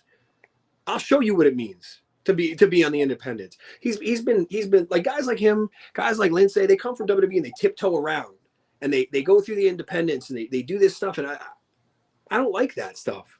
I'm here to because this is what I love. And if I have to be the protector because I'm the fucking devil, then so be it. But I'm not protecting for anybody but me, and I hope everybody understands that. This is a one-man game. It's not the wrestling friendship; it's the wrestling business. I'm here for me. And a punch right in the face. My fiance goes, "It's not RuPaul's best friend race." There you go. She's right though. She is right. It is not RuPaul's best friend race. But so you had we cut bitches here. Stop. She's got these one-liners, man, that get me. That's amazing. She's awesome. Thank God she just left. She just walked out to go walk the dog. So I'm so happy. I don't have to go back outside. It's like 30 degrees. Yeah, no, it's fucking cold. Fuck that shit. I miss Florida so much. So much. That was home for a long time. Okay. So Florida's more of your home base and everything. Yeah. How is the transition from Florida to New York for the time that you like what you've done and what you've accomplished on top of that? I've been in New York for a while. So New York became more of a home, honestly, than Florida, but I miss every bit of it. Okay. I'm based out of New York. So the New York, not even New York wrestling scene, we can boil it down to New York, but the Northeast wrestling scene is rough. Yeah. There is incredible talent coming out of the Northeast right now. And there's incredible talent coming out all over the country, honestly. And I'm watching people in California and Texas. There was a question about Texas earlier, Florida earlier. There's some great people coming out of Florida, great people coming out of Texas. Oh, there it is. Hell yeah. My favorite wrestling company? I got 3.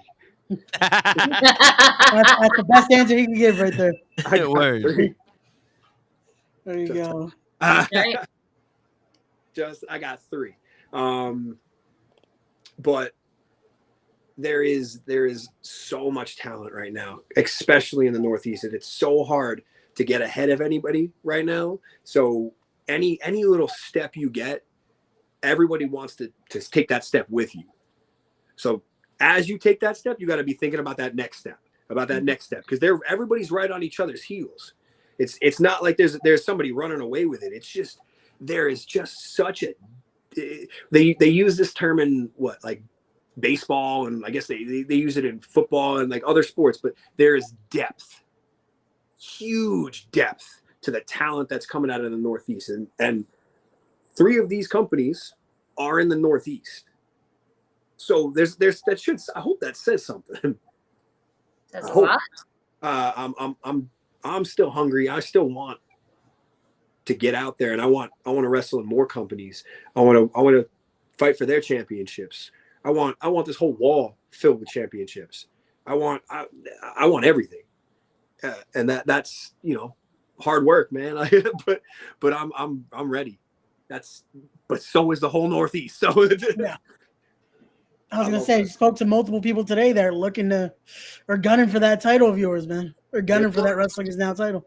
Yeah, that's great. You have a podcast where I'm not on it. That's fine. We've spoken on said podcast. You have a Wrestling Is Now week going on. You dumb schmuck. This is the Wrestling Is Now World Heavyweight Championship. This is the champion. This is the championship. And you don't have me on. That was a perfect timing for that bing. You don't have me on. You dumbass. You were never gonna live this down. Nope.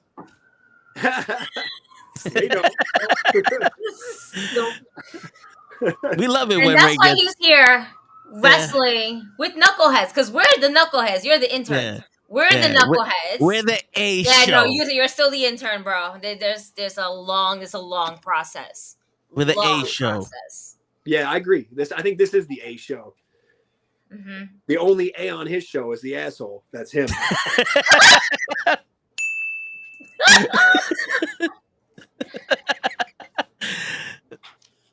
Wrestling is now, everyone. This Saturday.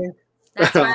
It's Let's Dorado. go. That's right. This Saturday, December 2nd in Queens, New York, ladies and gentlemen. Doors open at 7, bell rings at 8. And right. this man right here, the champion, the win heavyweight champion, is in the main event and about to kick that ass.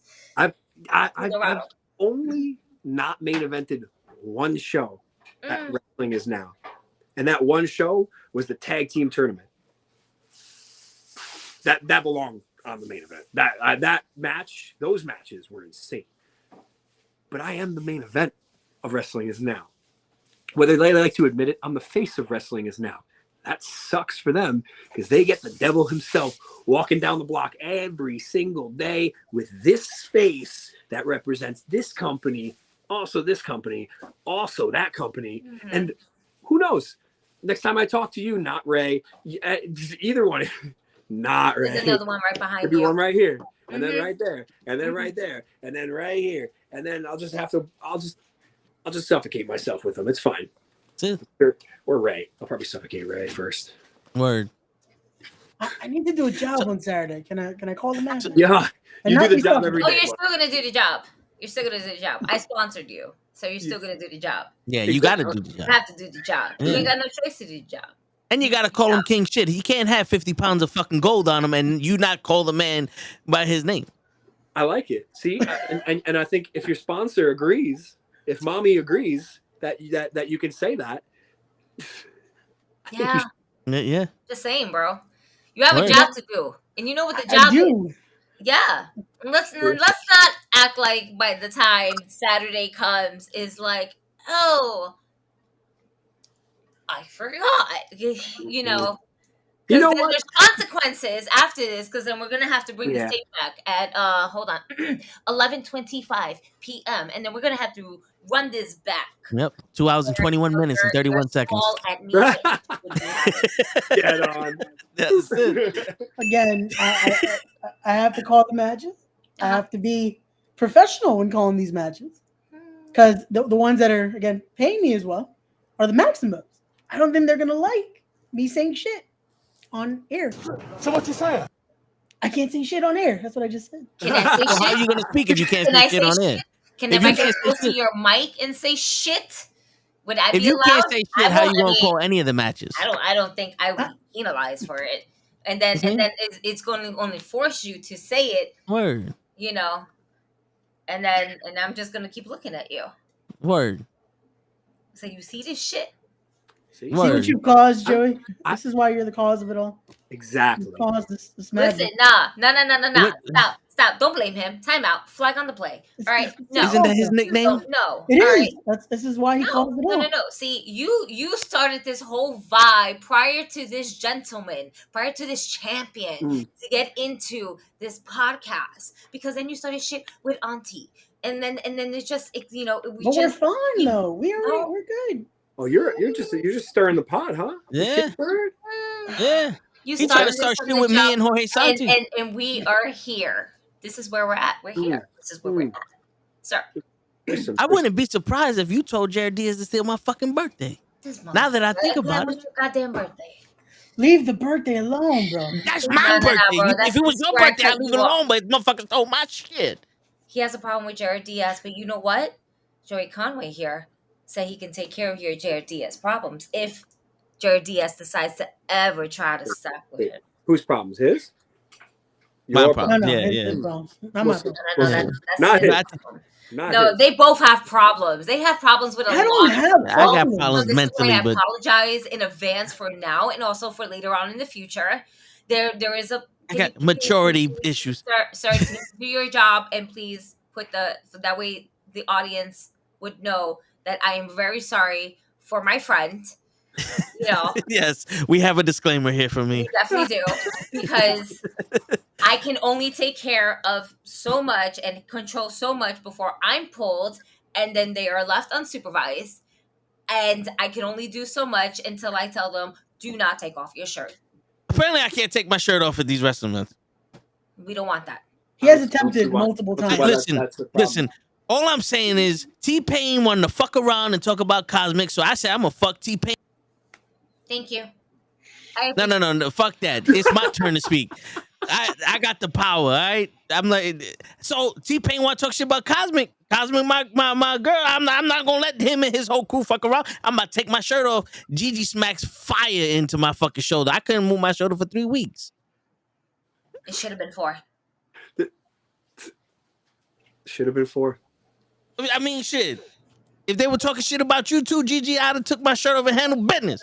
You wouldn't have to do that because I would I'd have fucked up T-Pain and his fucking crew. We don't do that. And 2, we wouldn't even get there to that fucking point. Just saying. Because you would get me there to that point, and then at some point, I'm just going to be like, I am sorry for my friend. And if you get your ass beat, I'm sorry that you got your ass beat. I got to go over man. and get this interview. You can't see the pecs Joey moving because I'm Conway, wearing a black shirt. I don't have time for this because this man just, finished, retaining his championship, and you're just gonna be you, and I can only do so much. Hey, if he needed my help, I would take my shirt off and run in the ring too. Yeah, but I want to keep your blouse on. The commission, it's not a blouse. Ray wears blouses. Hey, This there's is nothing wrong a with blouse. t-shirt. He doesn't got no style. He doesn't wear a blouse. Okay, Look at that. Oh my God. He looks like a high school gym teacher that's ready for the fucking parent-teacher conference. Mr. and Mrs. Smith, good evening. Oh my God. So your son doesn't play very well with others. He doesn't get the concept of basketball. He only talks to some people, but not everybody. He has a smell issue. Oh my God. This is great. Oh. Apparently Ray has like 26 kids that he doesn't never want to talk about. That's impossible. Absolutely impossible. Thank you. That means 26 times. Damn. Not even one.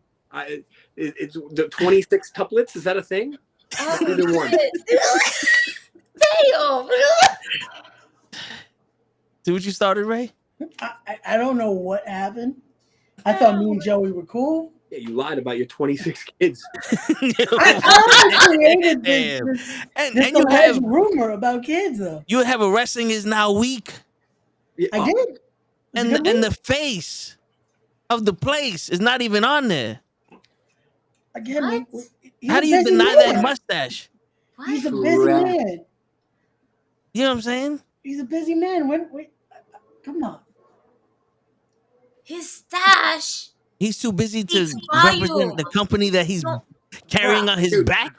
I do so many of these. Not bro, so, but disrespect to the champ. Come on, son. Better than that. I can't wait to slap that mustache off your face. Why am I getting slapped? I'm just a Chill. commentator. If you slap it, it might never go back. Wait. Also, I just forgot about. Wait. What do we think? I'm also the GM at another company you work for. Let's remember, Full Faith Wrestling. So you might not want to strike me. Wait, is this a threat? It sounds like it. It sounds like it. Wait a minute. Let's give them the floor, Gigi. Hold up. Stupid or are you dumb? I'm just saying. Which one is it? Because you really want to catch the right hand of God straight to your face? No. I'm just saying. The GM is giving you a little warning here. Dude, the threats, the veiled threats. Yeah. 2 hours, 28 minutes, and 40 seconds in this podcast. We got you the threat. You can clip it. It's okay. I just remembered that. I'm like, wait. He does work for Full Faith. So wait, Gigi, he has a good memory. I do. So him saying king shit, he should remember on Saturday. The whole damn time. I'll drink my very large mug of tea. Irish tea, that is. Did you plan on bringing a piñata out for your match? Why is he going to bring out a piñata? Wait, I'm sorry. All right, so, Lince Dorado, wasn't he a part of Lucha House Party? I'm just saying, But that's getting his mind. Instead of piñata. What? You beat up the piñata the same way you beat him up. You get in his mind games, brother. But I fuck with people's mind all the time. That's better. That I'm a fucking neurosurgeon. I fuck with people's minds so much. I'm a neurosurgeon. That's what I told people at the party I crashed this morning. Sir. It was Department of Surgery. I'm a neurosurgeon. Stop the foolish. Listen, if he bring out a piñata, wouldn't you beat him over the head with it?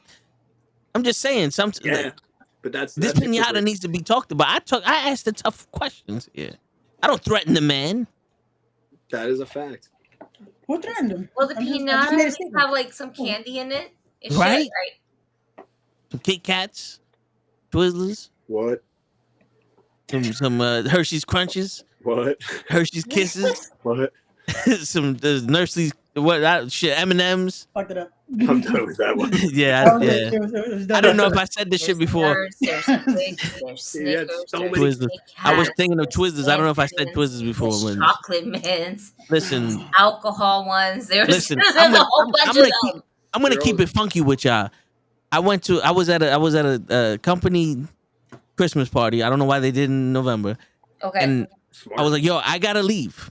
So I said in the middle of the dance floor, I did a windmill, dropped the mic, and left. And I'm not lying. My wrist, my shoulder, and my neck is on fire. When you get to my age, you can't be doing shit like this. So thinking isn't my first priority right now. That was about right. That was a long-winded way to say it, but yeah, you know, it's probably the number one fact of the day so far. I don't like to think too much. You can clip that and put that down there. Here you go. This was the moment Toe finally admitted it. No, everyone knows me and thinking it don't work too well. I say what I say, and then I get threatened for it. Apparently, you know. But listen, there's a part of you that we just have to tell you. This is where you fucked up. We now have to walk away from the situation. Apparently, I fucked up by telling Mercedes Martinez. I know. Doesn't even know the name. No. Listen, Mercedes Martinez signs me an autograph for me. Yeah. She signs the autograph for me. She goes, "What name you want?" I said, "Toe Tags." She was like, "Really?" Like I was like, "Yeah, listen, that's the name." So she's getting at me for the name. So I tell her, like, I kill him with cuteness because I'm cute. And apparently I fucked up, and she kicked me out the building. You fucked up because you did the I'm cute. Well, I had the pecs moving. I got the pecs moving. You know? Yeah. Listen, it's a package deal. He almost got fucking clotheslined. Listen, man, I don't know why everybody wants to kick my ass because I tell them the truth. We're gonna move forward from you. Okay, Let me ask you. Do you watch any products right now? WWE, AEW, New Japan. Do you watch any and everything? I watch everything. New Japan's a little hard for me to watch. Because I don't have the streaming service for it. Yeah. But I watch everything. Like I watch WWE, AEW. I have IWTV, so I'm constantly watching different indies all over the place. I try to watch GCW as much as I can.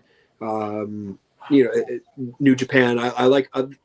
One of my friends just went over to Europe, and he introduced me to a bunch of different European promotions that he worked for, and there's some pretty good ones over there, and obviously the big ones with WXW and stuff. But I try to keep up on everything because it's kind of my job, you know. So I try to watch as much as possible. I hate when people say like, "Oh, I don't watch X, or Y, or Z." Come on, man! Like, wouldn't you want to be up to date on what's going on? If tomorrow company X calls you and goes, "Hey, we got to put you here with this," who? Come on, man. Yeah. You gotta know your stuff. You know who you're stepping in the ring with, and know what's relevant, what's going on in this world. Because there's this business changes every day, every single day. There's elevation, and there's different psychology ideas. There's different ways that this whole business changes every single day. And if you're not up to date on it, even 2 months away, 5 months ago, there's tons of stuff 5 months ago that have happened since that now you would have been like, like 5 months ago, you would be like, that's never going to happen. Right. And stuff now has changed. So you have to keep products like up to date on your product stuff. Yeah. I watch everything. do you do that to also scout people? Like you say, like this guy's at a position where I want to beat him to, use him as a stepping stool. When I'm watching, I'm watching who's doing stuff, what they're doing, why they're doing it, how they're doing it, and I'm watching where they are in the business. I try to study for people that are better than me. In my opinion, there's not very many that are better than me, and the best wrestler in the world. I truly believe that. I know somebody else says it, but there's he's doing his thing. Have fun, bud. Yeah. Here. Oh my God, Curls. He's a part of our sports podcast. Yeah. He's one of the knuckleheads. He's another one. So yes, I do watch a lot of other people's stuff. Just especially if I know I'm wrestling somebody a month out, there's no reason for me not to watch their stuff. Absolutely. I have to tape study. It's like you're studying them and how they move, so that way y'all have a great chemistry. Yeah, I like to know what I'm getting in the ring with. I like to know what I'm looking at when I look across the ring. I like to know what's coming because everyone's a little different. A lot of different sometimes, and they do things different. So I want to see like, oh, if he goes this way or that way. I gotta make sure. So I tape study a lot of these people. Let me ask you a question. Now you can choose not to answer this or not because this might be too, broad, too direct. But have you ever known that you're gonna wrestle somebody, watch their tape, and go, "Oh, this motherfucker's trash"? No. Without naming names. And honestly, I have been very lucky that I've been in the ring with some really, really good people. And even some of the newer people that are coming up, they're never trash. They're just new to this business, so they have a different way of doing stuff. And you have to understand that. I think, gone now are the days of even 10 years ago where, they were a little bit tougher on people and they were bullies a little bit, and that might come off as kind of, shitty to say, but I came up in a time, when it was normal to give tough love. And honestly, I thrive off that. I really, truly do. Some people don't, some people do. I thrive off tough love. I like to know exactly what I'm doing wrong when I'm doing it wrong. And I want to know, I don't want any punches pulled ever. You can ask anybody. You can ask anybody that I've sent any of my matches to. I don't want you to don't even tell me what I'm doing right. Just kind of glance over it if you have to, but tell me exactly what I'm doing wrong. So when I'm watching these people, I'm thinking every time, I gotta see where they're going, how they are. So I've been really lucky that I've been in the ring with a lot of really good, even the younger guys, really good. I wrestled this dude on Thanksgiving at Beyond, 8th and Promise. Amazing. I think he's been in the business like 3 years, one of the Lost Boys. Kid's so good, very talented. Very talented. I beat him, but very talented. That goes without saying. Look at the gold on it. It's like, come on. But even some of your opponents is like really fun to get into the ring with, and even at the end of it all, when you always win, it's still fun to get into the ring with these individuals who just kind of like get to know their craft as well. Shit, yeah. I'll say it till I'm blue in the face. Man Bun Jesus Johnny Radke is my best opponent I've ever had. He's the one I had that casket match with. Him and I, for some reason, we just have chemistry. Me and Rex Wallace, same thing. I get in the ring with him, and it's we just have chemistry, and we think the same. Him and I have actually talked about, teaming and doing other stuff at points, and never happened. But that, that never say never. You know what I mean? Like, but that dude I have so much chemistry with him. There's plenty of guys that I get in the ring with that I am really surprised on the first time we've touched. Me and Brian Johnson, we never wrestled before. I've known him for a while. I wrestled him for this, retained it, obviously.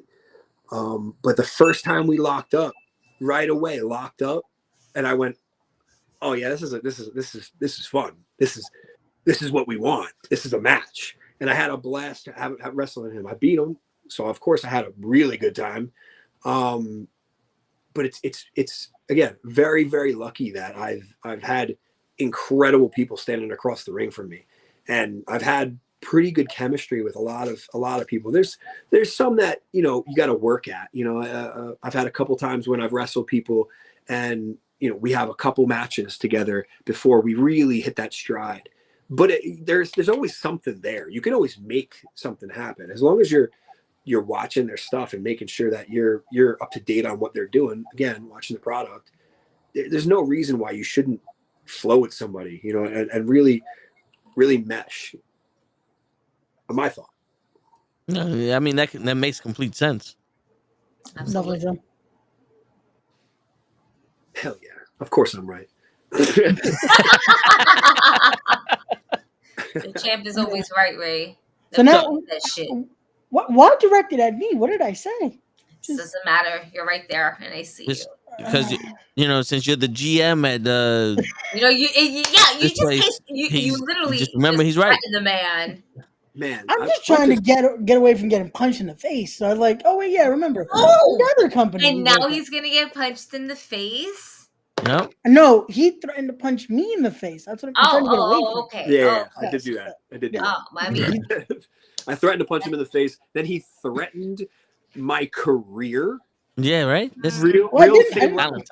Same level. The Libra scale. Don't say I'm just. Yeah, you might want to put that foot a little bit deeper. Right. So back to Saturday. I'm just saying. Let's talk about another. About that, you got me thinking about the sponsorship. Let's wow. Word. Yeah, write that down. But the Knuckleheads are definitely co-sponsoring this match this Saturday, December 2nd, with our awesome friends at the Ring Fanatics as well. Really two cool guys. They were great to have a podcast with. It's really going to be fun to have But Wrestling with Knuckleheads is the A sponsor. Yeah, but the Knuckleheads. The A sponsor. I don't give a fuck. My turn. Shit. We out here. Oh my god. Shit. Dorado versus Joey Conway. Ladies and gentlemen, yes. This is what we do. We have fun. Oh. That's right. You gonna rip his mask off? Fuck yeah. That's just coming home with me. Is it gonna be over your shoulder between I might cover up my head. It's a little cold in New York.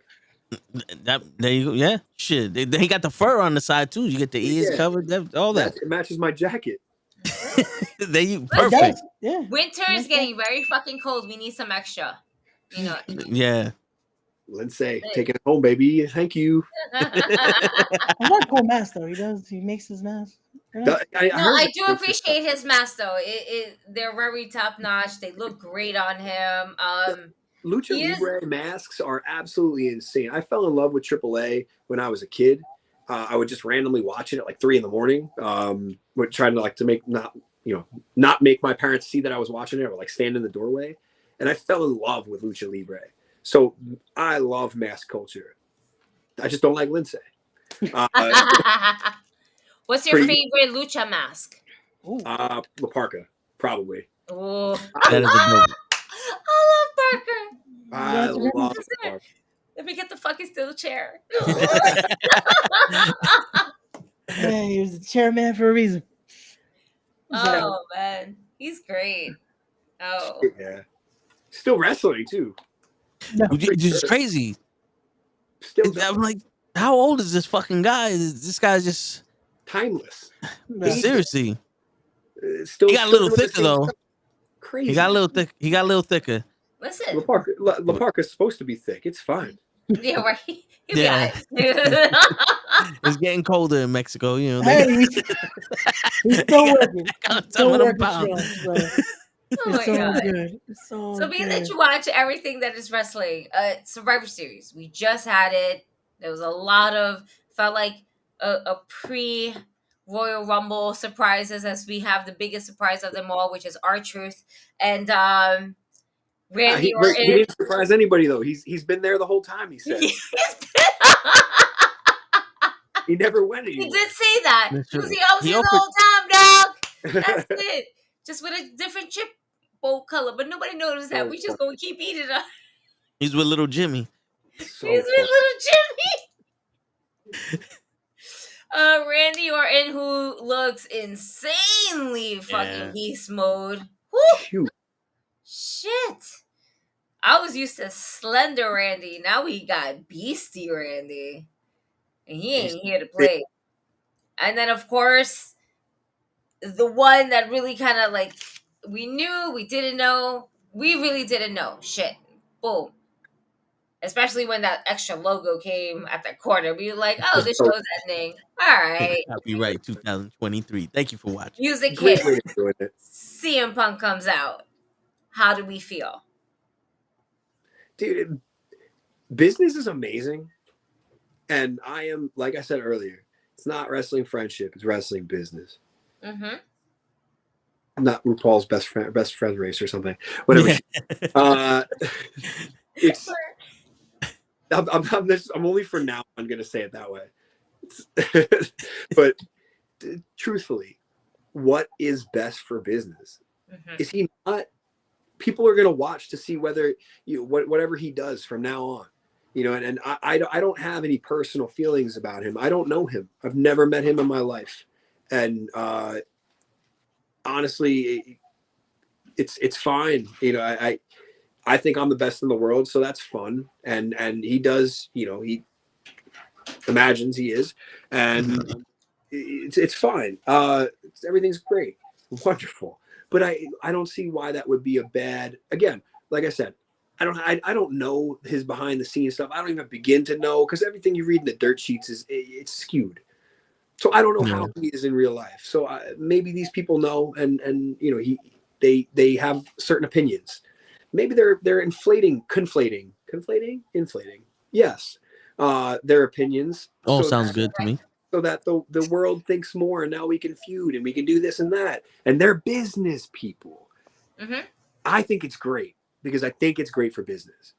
It's going to bump their ratings no matter what show they put them on. If they put them on every show, they're going to bump their ratings no matter what. So I think it's great, because I have no personal issue with this man. And I was talking to the guys prior to like us getting online. And to also add the element of his wife, AJ Lee. Yeah. Who has such a fucking legacy in WWE. Did he quote her or shout her? And he shouted her out. Never did an AEW. Like I said, it's not really an AEW thing. She was never in AEW. Never really had interest in it. She had interest in WoW. Amazing. No interest in AEW. She wanted to, sure, she can, but she didn't want to. But to have to get that passion back, and to be in AEW, AJ Lee to me, as a wrestler, was way ahead of her time. Oh, hell yeah. You know, with the women's division that we have now, especially in WWE, she will fit right in. Right in. Oh, man. And as a Royal Rumble entry, surprisingly, if she does, she does. She doesn't, she doesn't. But for me, as a female wrestling fan for over 30 plus years, all my life, to see AJ Lee, if we were to see her in the Royal Rumble, I think that would be the biggest pop for me. Hell yeah. Come out. That's such a cool like idea, right? Like her just maybe going, you know what? I see how much he's liking it. I'm popping back in. Or maybe she just always wanted to and just went, I have, hard feelings with this company. Yeah. But, who knows? I don't know how she's feeling or what she's thinking. I don't even begin to know. That's a whole other level of human being, but the idea of her coming back with this women's division that they have in WWE, that's every match is exciting. Yeah. I said it before, like look at what they did with Trish. Yeah. And Trish was incredible. Yeah. Delivered on every match. Mm-hmm. It was a must-see match. I don't know if she's still going, if she's still if her contract's up, or if she was like a short-term deal. I think right now she's just like, I can come back whenever I feel like it. There's nothing for me now. Let the women run the women's division, especially when recently they're kind of just bringing more women up from the NXT. Yeah. It's just, she can be there if she wants to, not needed. Let them just grow. She did a thing with Becky, and then she bring up the Starks. Yeah, absolutely. Yeah. I would say she's looking better now than she did. Like, she wasn't looking bad back then, but she's looking better now as a wrestler. She's somehow evolved. Yeah. After being out of the ring for how many years? Yeah. It's crazy. That's the elite collective card. For real. There you go. That's... We evolved the card to its ultimate elite. So not to throw another cheap plug, but it's funny. We mentioned Punk, and the guy that knocked him out in the UFC is going to be there Saturday. Oh, shit. I'm sorry. Well, this is good. Well, this is great for business. I'm sorry. That just made me chuckle too much. I'm sorry. I'm not sorry. Don't know. They advertised that before Punk even was a thought. Oh, yeah, was a thought, but just solidified more or less. Yeah, there's just kind of. What am I excited about it? Absolutely not. It's just an MMA guy trying to come into my business. Like this shit ain't easy, dude. Like, and get in line. Start from the beginning. You're not gonna get over or get ahead because you're coming from a different place anymore. That's. I don't think that shit flies on the independents. So, you have a lot of these dudes that are real deal dudes have earned their respect, and they kill it every single time. This dude just wants to pop in. Come on now. Have you encountered people like that transition from MMA to wrestling and think that it should be easier? Yeah, there's I train at NYWC still, and a couple of times years ago we had there was a student that popped in that came from the MMA world. He wasn't in UFC. He was just a high level MMA guy, and he thought his shit didn't stink, and had a fighter brain, where he thinks he's amazing at everything right away. And the first bump he took, he was like, he doesn't know how to fall because he's not meant to fall. So he like tightened up and went, that didn't feel good. And he started not really coming back, and he didn't, at the time he didn't come back. But then but you have the other, vice versa. There's a kid that's training at NYWC right now from the MMA world, and he's amazing. He's actually their fusion champion. His name is Giorgio Lawrence. Dude's amazing. You can have it both ways, but you got to learn that respect first. Yeah, this kid did. Yeah, the same respect you have for the martial arts, you have to have for this business. Yeah, and you have to think back, like, what was the respect that you had for the martial art when you first started? Yeah, you're going back to that now. You're not starting in the middle. Because one sport doesn't make you look at what did Michael Jordan? How was he at baseball? No, horrible. Yeah, horrible. Terrible. Because he went right to the majors. If he was that good and really coachable and teachable, if they put him in the minors and they let him work up a little bit, maybe he would have been something fun. Could have been a draw for the minors for a little while. I don't begin to know how he thinks of baseball or anything. I think he was just like, shit, I'm good at everything. Let me go be baseball man. Well, I think he his first passion was baseball. He learned how to play baseball from his father, and I think he played it in high school, and then he just transitioned over to basketball in college or something like that. That's why he wanted to go back to it for his father. You're that good, shit. Just like, I'm gonna start playing basketball in college.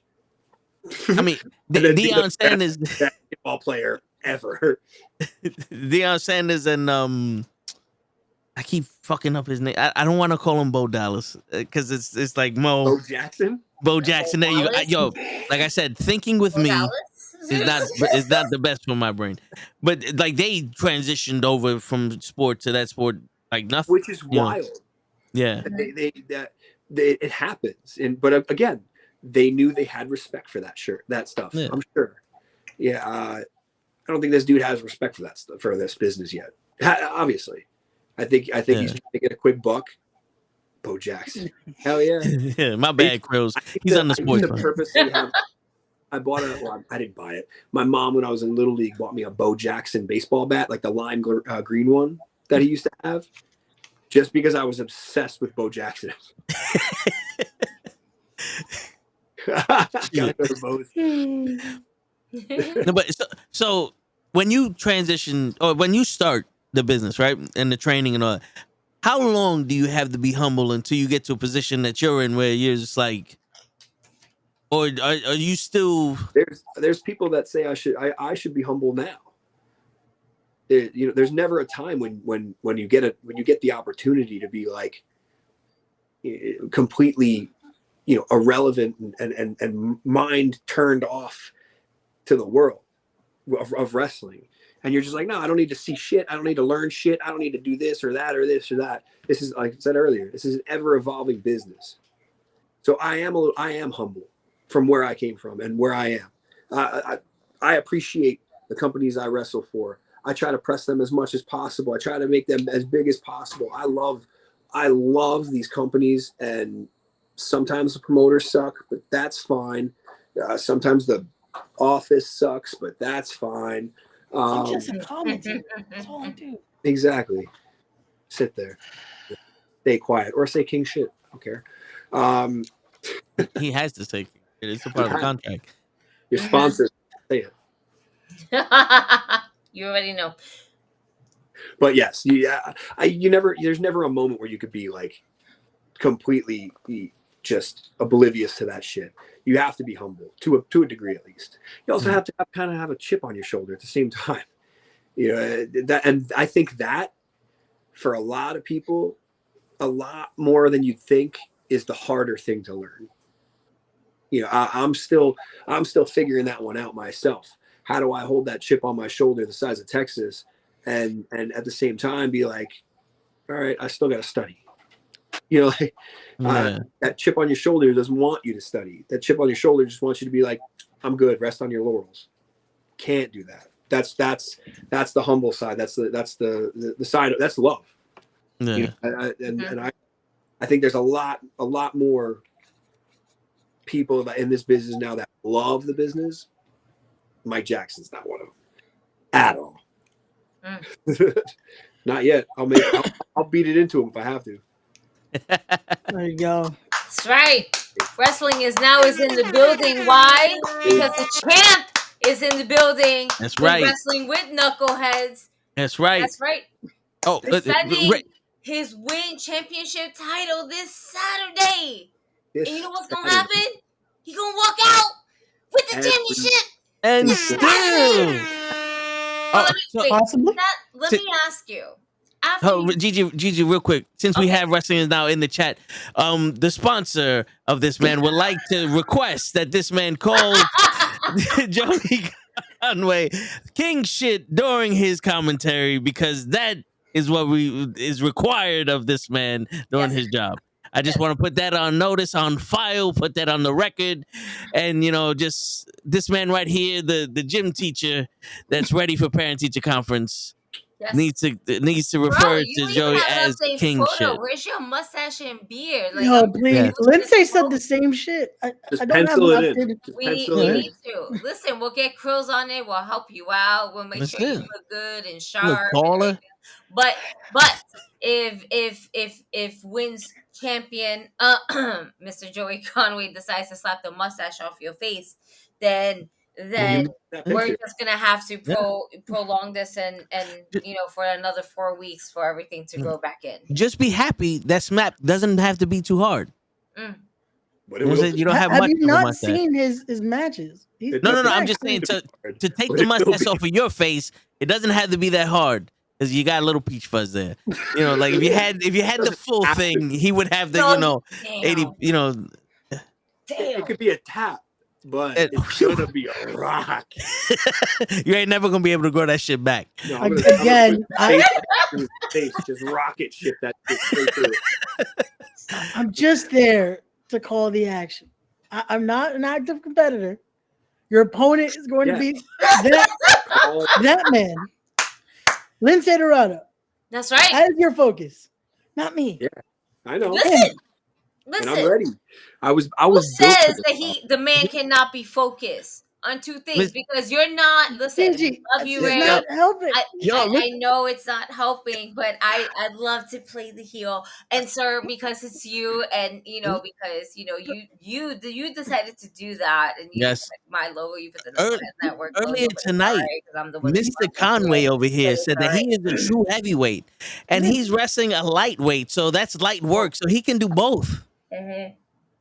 I'm putting two. You guys not want me to you gotta next week. Take him serious. Still, he still is incredible. Don't get me wrong.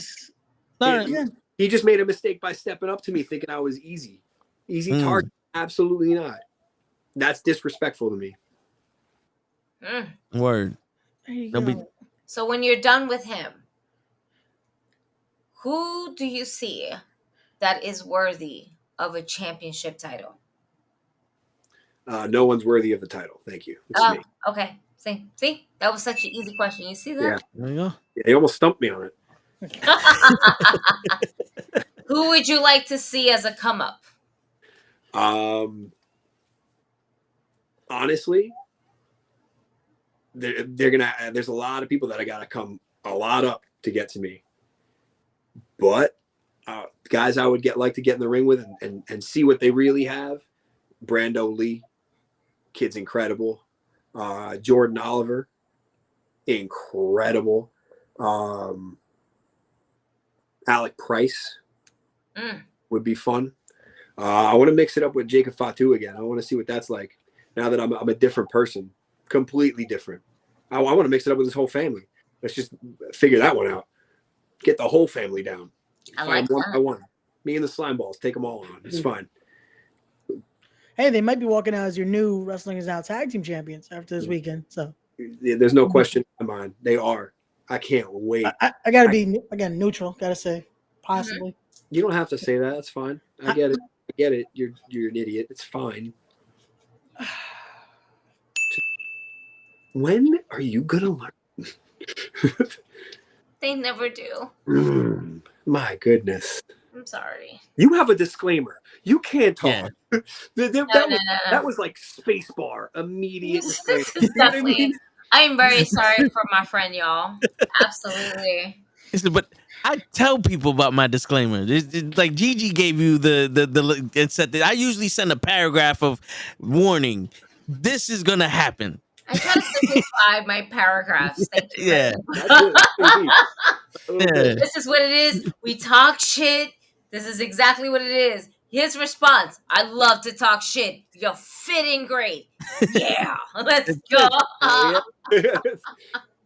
We'll talk shit all night long. We'll have a great time. Great. And the person that's getting most shit is Ray. The second, Toe. But I'm just innocent bystander. I'm just here apologizing for your actions, Toe. And tonight, for your actions, Ray, because it happened prior to the champion coming into the room tonight. Yeah, it's At least refreshing. with Auntie I understood, but I still don't get what I did to. Wait, when did Auntie understand this? Man, because if we tell you we understand, you should know. My man's having a conversation with her by himself. No. Flag on the play again. No. If an unstable creature, as women that I am, and I'm an unstable creature, but it's okay because I'm. She said this. I didn't say. I say this. I don't care. You know what? I admit to this. If we say these things to you, that we're just like, oh, it's fine. It's fine. It's never fine. It's never fine. We're unstable creatures. I am an unstable creature, and other women are unstable creatures. But the thing is that if we say we're fine, think about it. Think about it. I want you to really fucking think about it. And Ray, you didn't think about it too well, sir. You didn't think about nigga. You didn't think about it at all. It's all right. And But I it's already done okay. told people I don't think it. It's okay. So, He did say that. We know you don't think, and that's why your ass is in trouble too. And we're not gonna touch base into that motherfucker. I don't even know We're why. not doing that. No. What was that No. shake in your voice? No. I don't even know why. I don't know why. Like, cause I get in trouble for I want Hawaiian bread with some chicken. This motherfucker. I don't know what that's what they were talking about when they was. It's just me. It's just me. Stop kicking me off, Ray. Before I swear to God, I'll put you through the table myself. You kick me off this shit one more motherfucking time. Listen, You know, I would really like to go ahead and pay to see that. I'm just saying. you know something. That's it. That's it. Go by. This man said that we're the B show. I That we're never the second said show. that. Listen. And then he There's threatens a our lot. guest. I never He said that. threatens our fucking world-renowned guest. Why did I threaten Abuse him? of power. And then he doesn't even want to fill the request of the sponsor that spent all her hard-earned money true, on though. sponsoring him. I hate that And he sometimes can't you're so even right say sometimes. king shit when the man requests it. Is that such a hard thing to say? The match is sponsored by the Knucklehead Network. I'm sponsoring Yeah. respect Shit. the craft. Right? Yeah, that's There Can't it even is. say king that's shit. my friend. Hey, but the Knuckleheads are sponsoring or co-sponsoring the main event with our friends, the Ring The main Fanatics as sponsor. well. They're fucking great, in all honesty. And again, shout out to them. This is gonna be a great collab that we have. And they better bring some Knuckleheads, fucking chicken. the Wrestling We Fanatics. hungry out here. Oh man, you guys You are eat gonna chicken, fucking kill it. Mr. Conway? You eat chicken? You want some chicken? Always. Yeah, we gonna get. What is it? Ringside of the wrestling? They co-sponsor. The Ringside Fanatics. There you go. That's Tell what I them. just Tell literally just said that. You know I don't. I know I don't you hear don't most. listen. So he doesn't. Tell think them. he doesn't Tell them to listen? bring some Hawaiian bread and chicken. We hungry. Mr. Joey, Conway wants some thank Hawaiian you bread and for chicken. joining us. Yeah, champ. Thank you. That's right. You're very welcome. You are The not very welcome. new NYWC champion. That's right. The Win World Heavyweight Champion. That's right. The cause of it all. Joey Conway. Yo. Since you have the camera, T, so you can promote whatever you want to promote, your socials, all that. You know. Hell yeah. Catch me on Twitter, Joey Conway _ on Instagram. It's Joey.Conway. TikTok is the same thing. I just started a TikTok. Really, I put up like 2 videos, so that's just starting, I guess. TikTok is, I think it's at Joey.Conway as well. I'm on Facebook. I have a regular page and a fan page. Please go like both. Find me on YouTube. Go find my matches. Please like and comment on them. If you're in the area, please come out to Wrestling Is Now this weekend. While I defend this against Lindsay Dorado. I just won this literally last Saturday. So I will be defending that again December 16th. I am up in Dynasty next weekend, the 9th, I believe. And that's all I can remember at this moment. That was a lot. But yes, please come out this weekend. Watch me beat the shit out of Lindsay Dorado and not give a damn about how he feels afterwards. There you go. That's right. And this is the man that decides to come late, Mr. Show now. Get the fuck out of here! Tell me the fucking champ was here. What? You show And up for the record, now! We're about to log out, bro! Yeah, What we're the trying fuck? to do goodbye. I put him on here because I wanted to show that give me a sec. That he commented. Fucking horns. Goddamn horns. I did not say that. He That did. was- That's you your said it. fucking. He Hold said on. that Joey muted Gigi. Wait a minute. Cover your ears. Man, fuck you, Mama Webber. First of all, Bro. Ray, he should put you to a table. But punch him in his face, like you said. His mustache needs to go. And on that note, ladies and gentlemen, it is your friendly neighborhood knuckleheads and Mr. King Shit Teray That's what you got to say. Write that down, Yeah, Big Food. That's tomorrow. You know what I'm saying? Signing out. Appreciate you coming on. You're welcome here anytime. We do a podcast Monday to Friday. Anytime I'll come to that A show. I love it. Appreciate it. That's right. Appreciate it. That's what we do out here. Thank you guys for having me. Thank you for joining us. Gracias. Appreciate you. Peace, everybody. I'm sorry for that friend too.